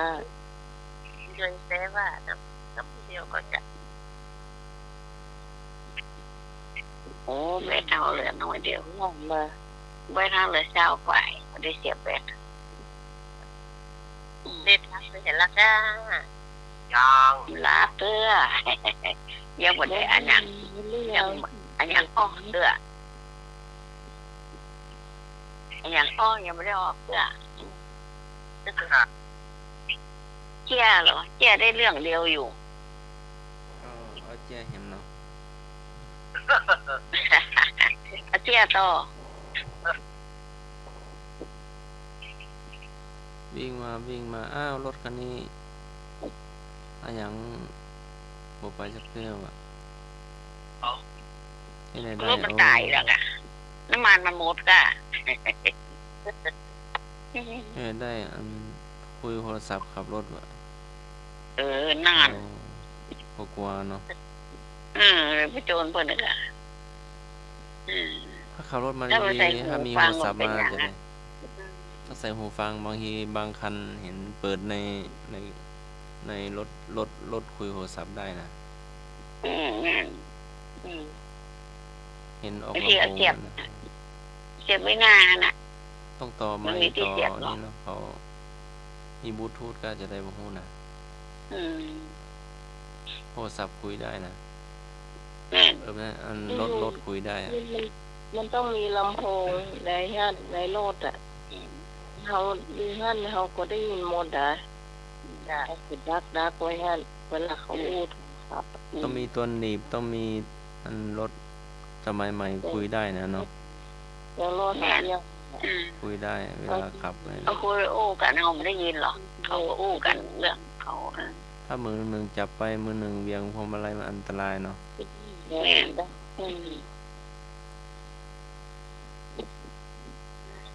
ก็ให้ระวังเนาะบางทีคุยโทรศัพท์มัน2-3 เครื่องเนาะไม่รู้จะ พวงมาลัยกับความปลอดภัยเห็น โท เนาะ รศัพท์ ลุดมือตกลงโป้งเก็บแป๊บเดียวโป้งต้มเลยว่าหันว่าไม่ให้เอารองเท้าไปไว้หลายคู่เนาะบางทีจะเหยียบเบรกอันรองเท้าไปตืดเอาเบรกนะครับ อ๋อมันไปติดเบรกติดคันเร่งติดเบรกติดอะไรอย่างนั้นน่ะ ใส่คู่ก็ไว้ตั้งหลังเนี่ยต้องมาเป็นหน้า บางคนไปถอดรองเท้าครับเนาะ ค่ะ จะเหยียบเบรกอันรองเท้ามาตืดเบรกไว้เนี่ย แม่นตะกันไว้อะเบรกก็ไม่ได้เบรกไม่อยู่อะอันตรายจ้ะ เนี่ยตอนนี้ที่เล่าเชียร์พ่อง ใช่ถอบกัน เรื่องนี้มีอยู่ว่าฝังคดีเนอะมีตุ้ลุงไก่จ้อยสองคนนี่นะปกติเนี่ยสองคนนี่จะไปบินทบาทเนาะไอ้เจ้ามีเหี้ยวปิโตตุ้ลุงนี่เป็นคนอันอุ้มบาทไปไอ้เจ้ายิ้มเป็นโตสองตายก่อนมีอยู่วันหนึ่งมันก็ขยายให้ทอบเนี่ยโอ้สตางค์ก็มีซื้อเขาก็ใส่เฮ็ดทอบโอ้บ้านนั่นก็ใส่เฮ็ดทอบโอ้มันหันละมันใส่เฮ็ดทอบต้มโอ้หวานเลยจ้อยเนาะพอไปเตียวไปสักบ้านหนึ่งโอ้บ้านนี่ก็ใส่เห็นว่ายามเฮ็ดทอบวันนี้ได้กินซองเจ้าแล้วมันนับหรอซองบิโตละบิโตที่สามไปบ้านที่สามมาเห็นแล้วอันนี้เป็นแกงนอส้มใส่ทอบสามบิโตละบิโตที่สี่มันก็เจอเห็นแล้วเจ้าเฮ็ดทอบนี่สี่บ้านผ่านไปพอไปเจอบ้านที่ห้าบิโตที่ห้าตายเห็นใจเลยนะโอ้เป็นเทศทอบทางนั้นเจ้า1 2 3 4 5 6 7 8ต้องแม่นหมดเลยแต่เข้าอยู่ที่ต้นลงบนนะเข้าไปใส่บาทหมดอะแต่ที่ของกินนี่เสียจ้อยเนี่ยจะเป็นเทศทอบหมดเลย2 สายที่มาที่วัดวันนี้ต้นลงไก่จ้อยวันค่ำได้กินเทศทอบอย่างแบบสะใจเลยเพราะว่าก็อยากอยู่แล้วเนาะไอ้จ้อยเรียกว่าโอ้โหตรงนี้วันนี้เขาอยู่ว่าโชคดีแต่ไม่ได้เงินกินนี่ทอบจัดเมินนี่ดีกินเนี่ยอิ่มเลยพอเห็นวันหนึ่งกำลังจะไปบินทบาทไม่ได้ไหวสักกรรมเขามาตามหาข้าวโชคดีไปกับมาตานเข้าก็ใช้ทอบเจ้าจะทอบเขามาตานเข้านะไอ้แล้วคนนั้นว่าโอ้เมียผมตายไปละเอาที่ทอบมาตานนี่หรอเมียมันหัวใจอันแหล่งนี้เนอะ2 ปิโตเนอะคั่วก็มีต้มก็มีข้าวเนาะเราบิดซองไปเนาะคนที่ซองไม่เห็นอันนี้ก็เป็นให้ทอบมะอันแกงให้ทอบใส่จิ้มไก่ก็มีนะอันนี้เป็นแกงให้ทอบใส่จิ้มไก่ก็มีแล้วก็มีควายทอบอันนี้เป็นตาลข้าวก็มีซองมีโถยดอกอันนี้เป็นตาลข้าวเป็นคนที่สองวันนั้นมีตาลขันข้าวนี่มี2 เจ้าก็คือได้2 ซองผ่านไปเนาะวันที่3มาเห็นแล้วเต้าเฮ็ดทอบเหมือนเดิมมาที่3เฮ็ดทอบเหมือนเดิมไปจ้อยว่าต้องลากเฮ็ดทอบวันนี้ก็ผัวเหงาเป็นเฮ็ดทอบไปนะจริงว่าก็ยาวไปใจกายจ้อยต้องรู้ว่าถ้ามันรอ2 วัน3 วันผมก็ค่อยจ่ายพองละไหนไปซื้อความกินให้ทอไปกินติ๊กๆอ่ะทีนี้ตัวลงก็ว่าเอาเถอะเพื่อนเอามันยางมาตานก็กินไปเถอะอีเนาะทีนี้แจ้งมาแหมมันมีผู้หญิงคนหนึ่งก็เอาข้าวมาตานก็เจอให้ทอบละควายทอบน่ะ ต้มเห็ดทอบน่ะเดียวกะแล้วปกติตาลปกติใส่กล้วยดอกก็มีซองมาตัวตั้ง10 โมงเนี่ยตอนนี้ปอกไว้นะ10 โมงตุลุงก็กวาดอันกว้างอยู่ถ้ามีคอมเมนตานเข้าปอกไว้หน่อยนี่นะแต่เจอเห็ดทอบว่าไอ้ก้อยว่าย่อใจดีเราก็ไก่นักเกกี่วันเขาก็เจอเห็ดทอบว่ามีใครซื้อกินมาสักคนนี่หรอว่าตาลกินสักวันนี่หรอมันก็ไก่ไปบอกตุลุงว่าตุลุงพอเปลี่ยนท่องไปวันนี้นะตุลุงต้องกินเย็นตาโฟเหรออันตุลุงหมอมีแห้งเนอะไปเตะก็อย่างนะตุลุงเจ้าแห้งไหนมาผมว่าเปลี่ยนตัดเป็นเย็นตาโฟต่อยเหรอโอ้ไอ้จ้อยท่านมาตานอย่างกินพวกกินนั่นกะน่าตุลุงวันนี้เขาเปลี่ยนแต่กรรมถูกก็ว่าการทำไมเนาะก็เจ้าตานไหนมาคิงก็ซองเปิดตานเด็กพี่เนาะตุลุงก็เตะเลยเด้อว่านะตุลุงรำคาญมันก็เลยเอาซองมาเตะเป็นตาลใบน้อยมา2 ใบก็เอาเพื่อให้จ้อยไปใบหนึ่งมันจะซื้ออย่างว่ามาก็เลิกได้จ่ายอยู่โอ้กิ๊กมาแต่ได้เย็นตาโฟแต่ประมาณถุงหนึ่งกับตุลุงถุงหนึ่งอยู่ว่าแล้วแต่มันน่าขยะที่ใจตุลุงนะเห็นว่ามันน่าขยะไม่ใช่เหตุเก่าเครื่องนี้ก็มีเดียวเต่าแย่เต่า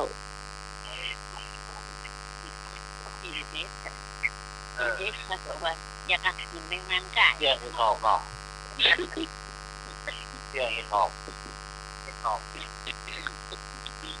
ยิงจะประกาศคือแบบก็อยากลืมไปเที่ยงไม่กล้าขายหมาง่อยข้ามขั้นไปเจ้าก็คือตอนเดียวไอ้หน่อย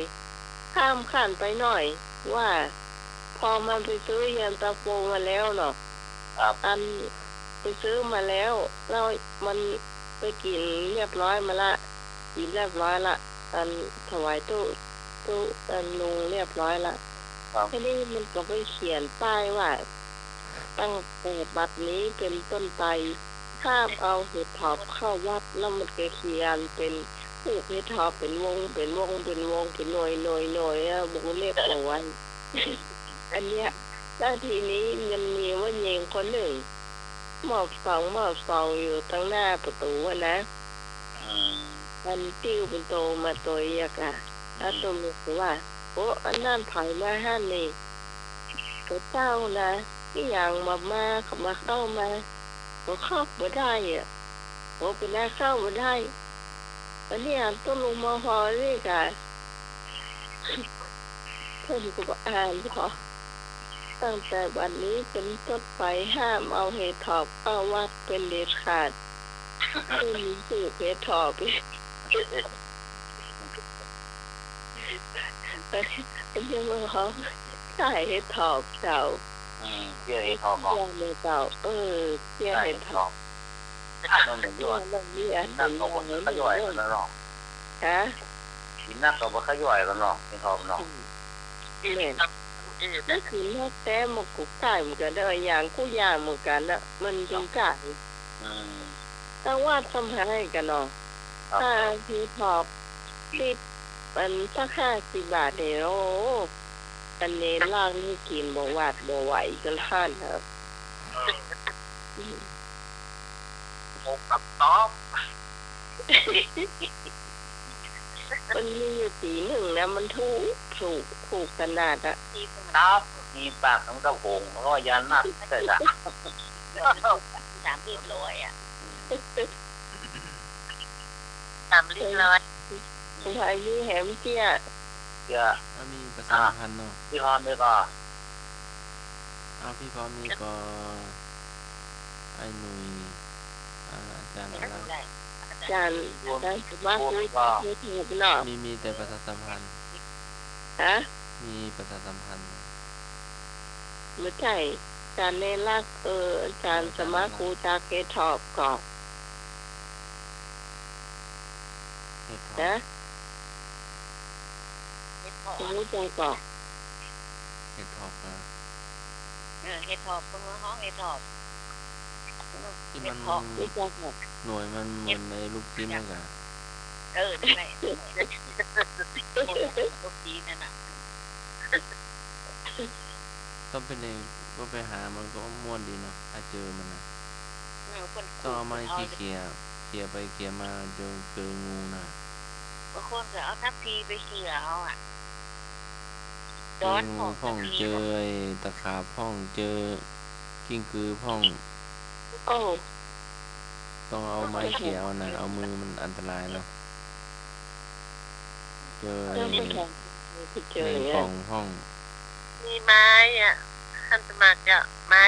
กับรับเกียร์ให้ทอบอ่ะ มันเป็นงอไว้เนาะ จะงอไว้บางทีก็เป็นเล็กบางทีก็ นี่ก็เป็นข้าวแปลงเป็นเล็ก จะ โอเคไปเขี่ยอันใบไม้ที่ไม่บุญหาไปก่อนหรือว่าไปเขี่ยอีกลายหนึ่งตึกหนึ่ง ยังไง เราไปหาขี้เก่าไม่บุญหรือว่าจะอะไร ไปหาที่เก่าไปได้หรอ ที่ หรือ เก่า ว่า มันเป็น ตัวก้นกันไปหรือว่าจะอะไรนั่นไปหา เอ มัน อ ไหน ก็ว่า อาจารย์สมา คนละ อาจาร ทา ย์ ง สมาต่อมาสายเทคกรรมอัน ไป แม่ หา จะ คน ม ละ ด ถึงหรือว่าตัวกันไปเป็นปุ๊กหรือว่าจะอะไร ตัวเป็นฟุกเหรอไปถึงบนมันก็แยกของใครของมันก็แยกแล้ว จะ นัดจะมาเจอตรงนี้นะ อาจารย์สมาต่อมา6338 แบดจะหมดละ แม่นะจ๊ะแม่ละ เสียบแบดไว้แนมเดียวเนี่ย เบอร์ เกีย ยั ด ง จ นะ น เบอร์ยังมีตั้ง4-5 065 ฮะ 065มาก่อน อย่างแฮม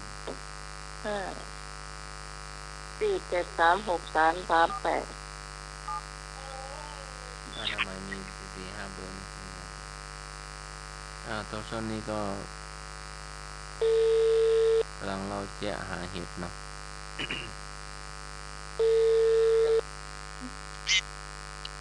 เจ้า เดี๋ยววางใส่ ก็ไม่ว่า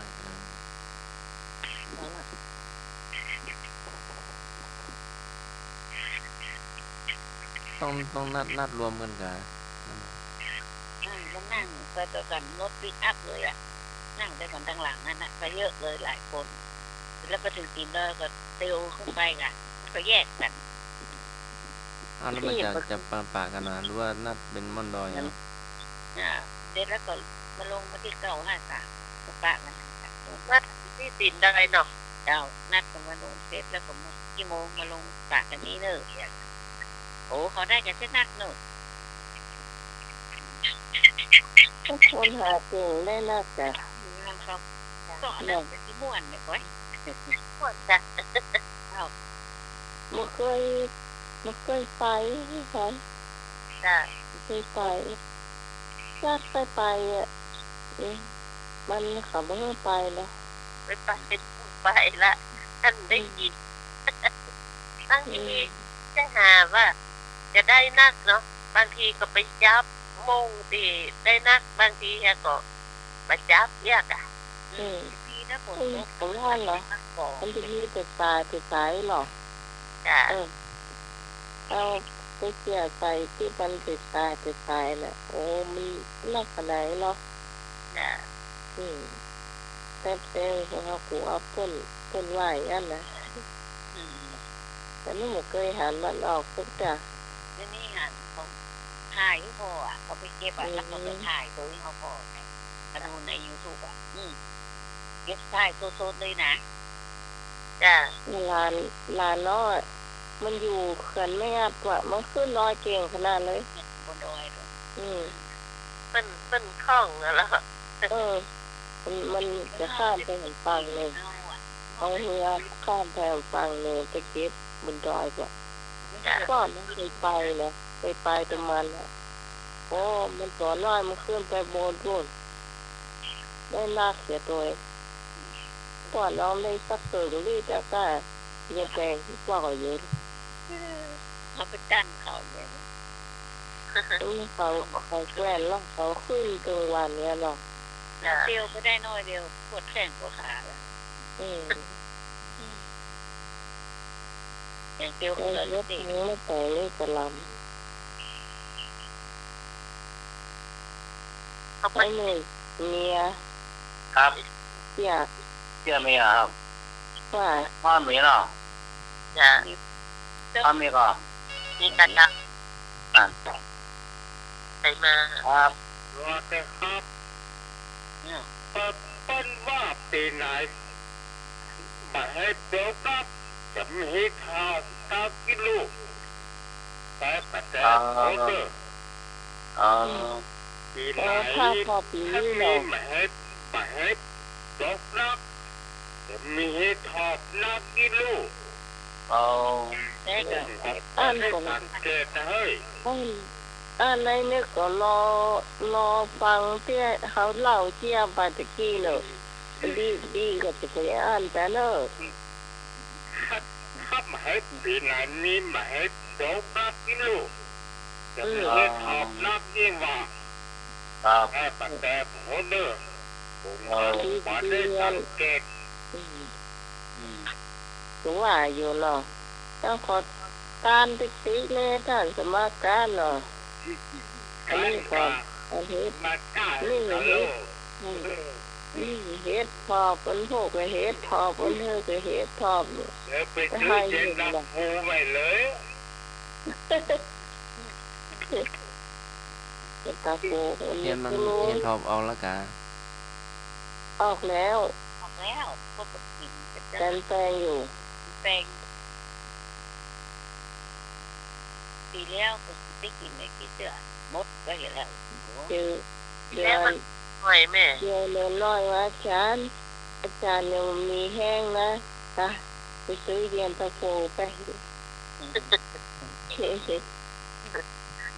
ตั้งแต่เงินใหญ่มันไม่ยากเนาะได้ยิน นะ ครับผม แล้วก็ยากินเย็นตาโฟไก่ถอก จ้ะน้องๆจะเล่าเสียกะ ก็มีไอ้หน่วยเต้าอะไร เอาบ่มีละคนแล้วเนาะ เออ บุญของมีเนาะ มีเด้อ เที่ยขายข้าวต้มมัดได้ล่ะขายข้าวต้มมัดแสนน่ะแสนแต้มโมน่ะแอกไปอ่ะก็ข้าวต้มมัดครับข้าวต้มมัดครับเนี่ยแบกไปอันนี้เมียโบราณมันหันพวกเมียโบราณหันพวกเดี๋ยวข้าวต้มอุดก้อนนี่เหรอต้มมัดอุดก้อนลาวถามว่ามันถามเมียว่าเท่าไรเนาะว่าเขามัดที่เนาะมัดนี่เนาะไอ้น้อยไว้ใหญ่บอกมัดโอ้ยโหเจ้าโหมาได้มัดแม่โหมัดคนเร็ว มันโมเรื่องเนาะมันถามเขามัดเสียเนาะ มา เวลาตัวเชื่องกลางรักหรอกเขามัดเลยนั่นนี่ยินใส่โอ้ยไม่ได้มัดแม่มันมัดคนเร็วแต่คือละอีกแล้ว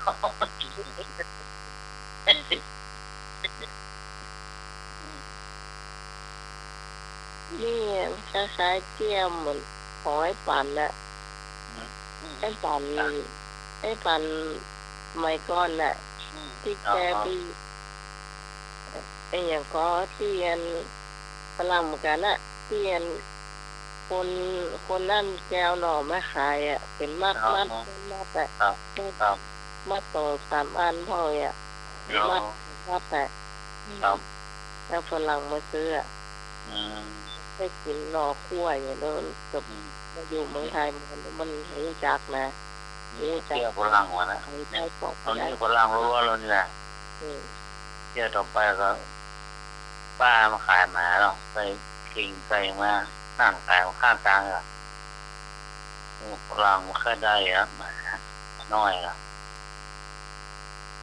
เขามัดเนื้อว่าอย่างเขามัด นะมันต้องมาเลยนะให้เรามาเรื่องเฮาแล้วแม่มันเฮาดีขนาดนั้น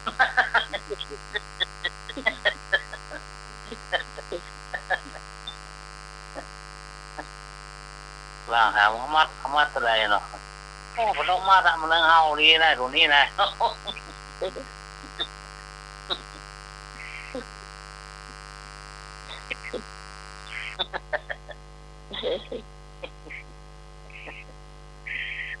มาน้อยเอาวิพรมันเอาของวิพรมาเล่า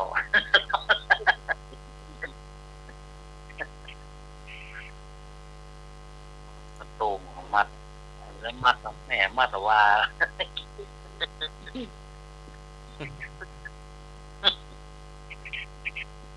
พี่พรเล่ามาได้ จ้าเดี๋ยวเสียพี่พรเสียปลาทูน้องไหมโอ้จะเจอของ ดอกดอก ไอ้อยู่ในบ้านนี่นะไอ้อยู่หลังที่หมู่นี่ ไม่สารเนี่ย ดอก ยกละเสีย ไอ้อยู่หลัง เที่ยวโต อยู่ข้างห้องไอ้หนูนี่นะ เที่ยวโตของทุกโตโจกอยู่อ่ะ เอาพอมานามันจะข้างเลยหรอเนี่ยตังนี้ตัวแหมอยู่ทางวันนี้เสียพี่พรเป็นเสียปลาทูเนอร์จ้าครอบครัวหนึ่งนะมีลูกหลายคน3-4 คนก่อนวันหนึ่งแม่จะทอดจะกินลูกมัน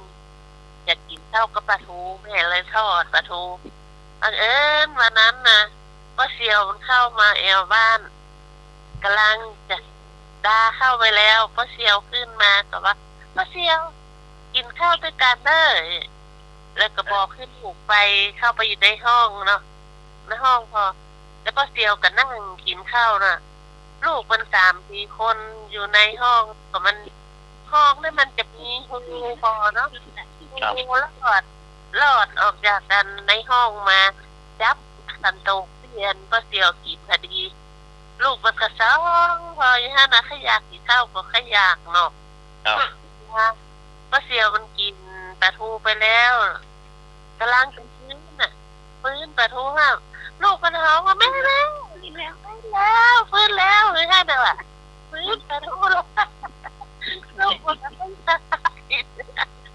ลูกได้กินเหรอลูกมันปวดไม่ได้กินเหรอ จะหวมได้กินปลาทู กินตัวเดียวอ่ะ เสือค่ะนี่จะมีตัวเดียวบางทีมันลูกมันหลายคนเนาะก็เสียวมันฟื้นปลาทูจะกินเห็นได้แล้วก็ลูกพักฟื้นแล้วหวมได้กินปลาทูจบ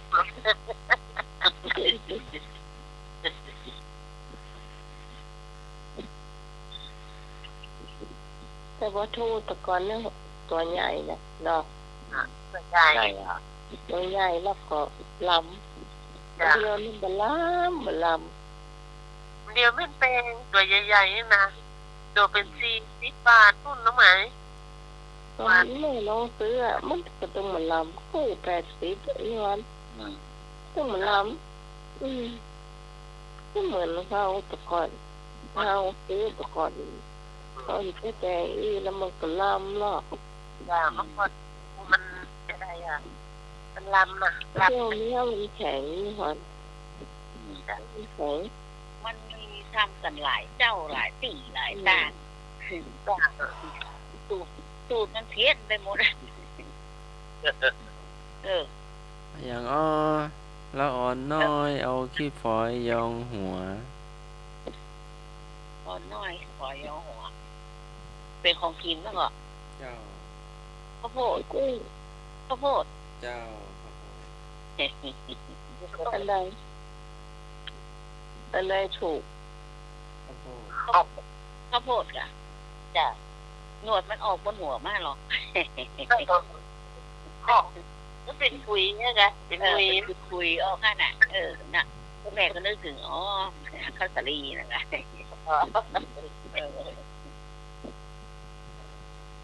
เขาเท่านิ้วก้อยพระน้อยนั่งบ่หัก พริกสุก พริกสุกพริกเหลือง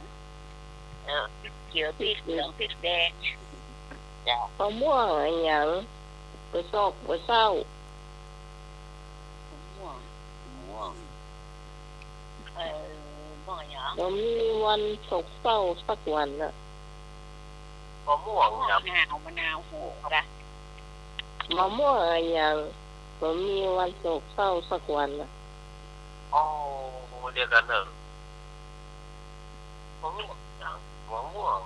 เชานี่นะเชา มะนาวเทา นี่คนไทยที่ออกใส่เจ้าเนี่ย มะม่วงอย่างคนนี้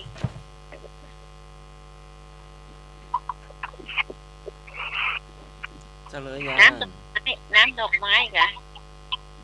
ใช่ อ๋อยังไม่ได้นะว่าไหมล่ะ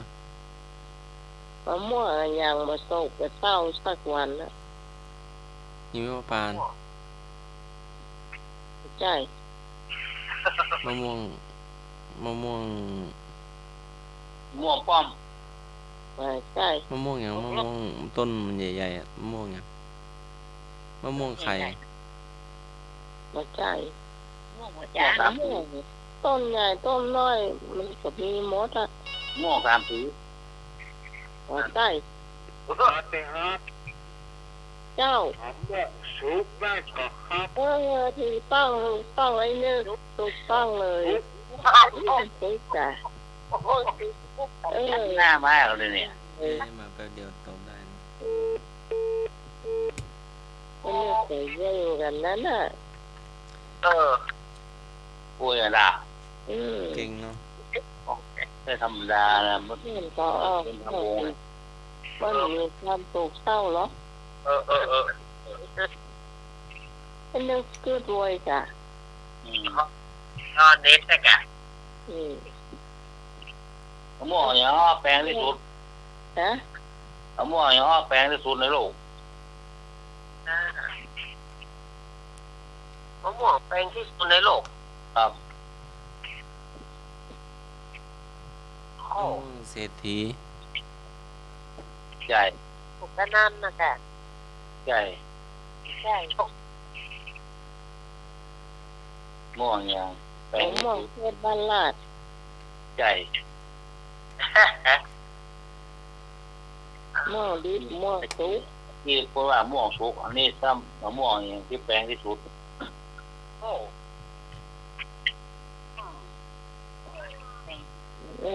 มะม่วงเนี่ย ม่วงอย่าง คำถามสุดท้ายเนาะ มะม่วงอะไรอย่าง นั่นหรอ เป็นบ้านลาด ใช่เป็นบ้านลาดของพระใจม่วงแปลงที่สุดเลยเนาะม่วงงา งาย่างนะ มะม่วงงา ม่วงงา ฮาตัวเก่านี่นะ อ้าวเป็นยาวๆใหญ่ๆน่ะ เออ โอ้จะกินนักเลยแก่นี่ คำถามต่อไปแกงที่แม่บุญทำกับข้าวที่พรทำไส้มันถึงเนี่ยหรือว่ารสชาติมันดี ใส่ปากใส่ปากกะ แม่นละ ธรรมดาน่ะน่ะ ถ้า เอา ไป ใส่ ใส่ ปาก ปลา ไป เขา หูร บอ ส ก ชาติ เลยนะ ไปหูรสชาติเองใส่ปากพอไปได้อ่ะแค่ฉันกาแฟฉันสาระยังบอกใครแล้ว ฮะ ฉันชา10 แก้วฉันกาแฟแก้วเดียวมันยังบ่ตีกัน ยังดีกัน ยังบ่ตีกันเนาะ มันตีกัน มันบ่ตีกันน่ะ มันมาตีกันวะตี ถ้า กัน ตีกาแฟกับชาตีกันมันหลับวะ ไม่รู้นะอันนี้เนี่ย มาตีกันก็ปากแตกอะค่ะ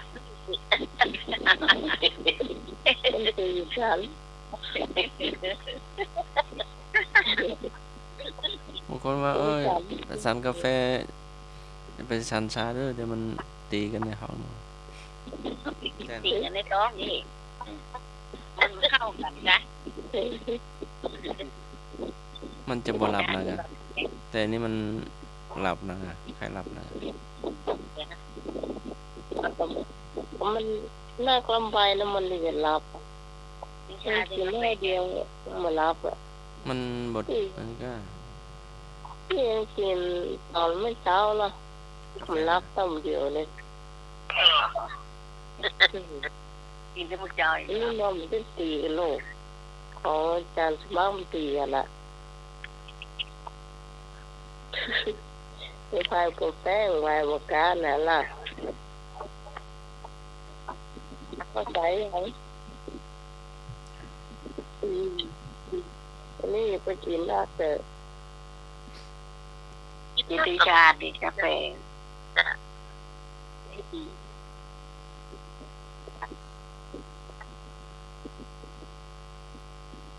จบแล้ว จบแล้ว จบแล้วค่ะ นายแหม2 นาทีเนาะ อำลา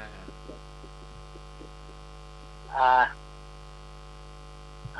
าจารย์นี่มูลอาจารย์เขารักครับผม เอาวันนี้ก็มาถึงช่วงสุดท้ายรายการกรรมใดที่หมู่เฮาทั้งหลายได้ว่าไปมันบรรทุกแต่สถานขอสุภาพญาติโยมเน้อขอสุมาไปสอนบัณฑิตท่านผู้รู้ตัวว่าเอาเล่นการไปอู้กันบ่ให้มันได้เครียดเนาะบ่ให้มันได้เครียด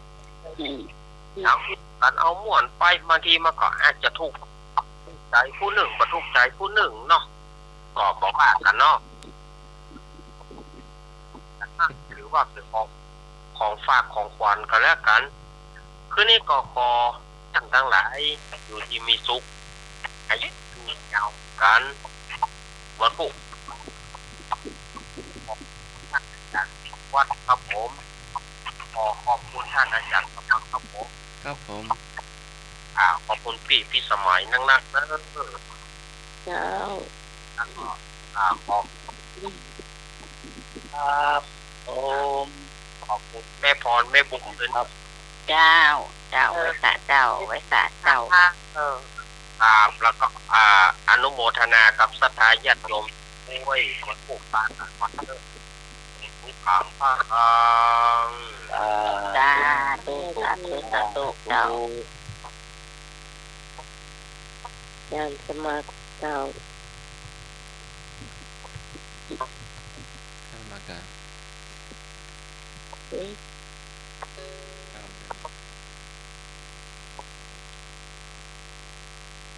ปุญญังโจเลหิทูหารังโจรขโมยบุญใครไม่ได้ สังยุตตนิกายสคาทวักขอการนมัสการและเจริญพร สาธุเจ้าไว้สาเจ้า ไอ้ก็ต้องรักกันมาได้จริงอันนี้รักก็ได้ขโมยก็ไม่ได้เนาะเจ้าต่อไปอาจารย์ไหมยังหรือว่ายัง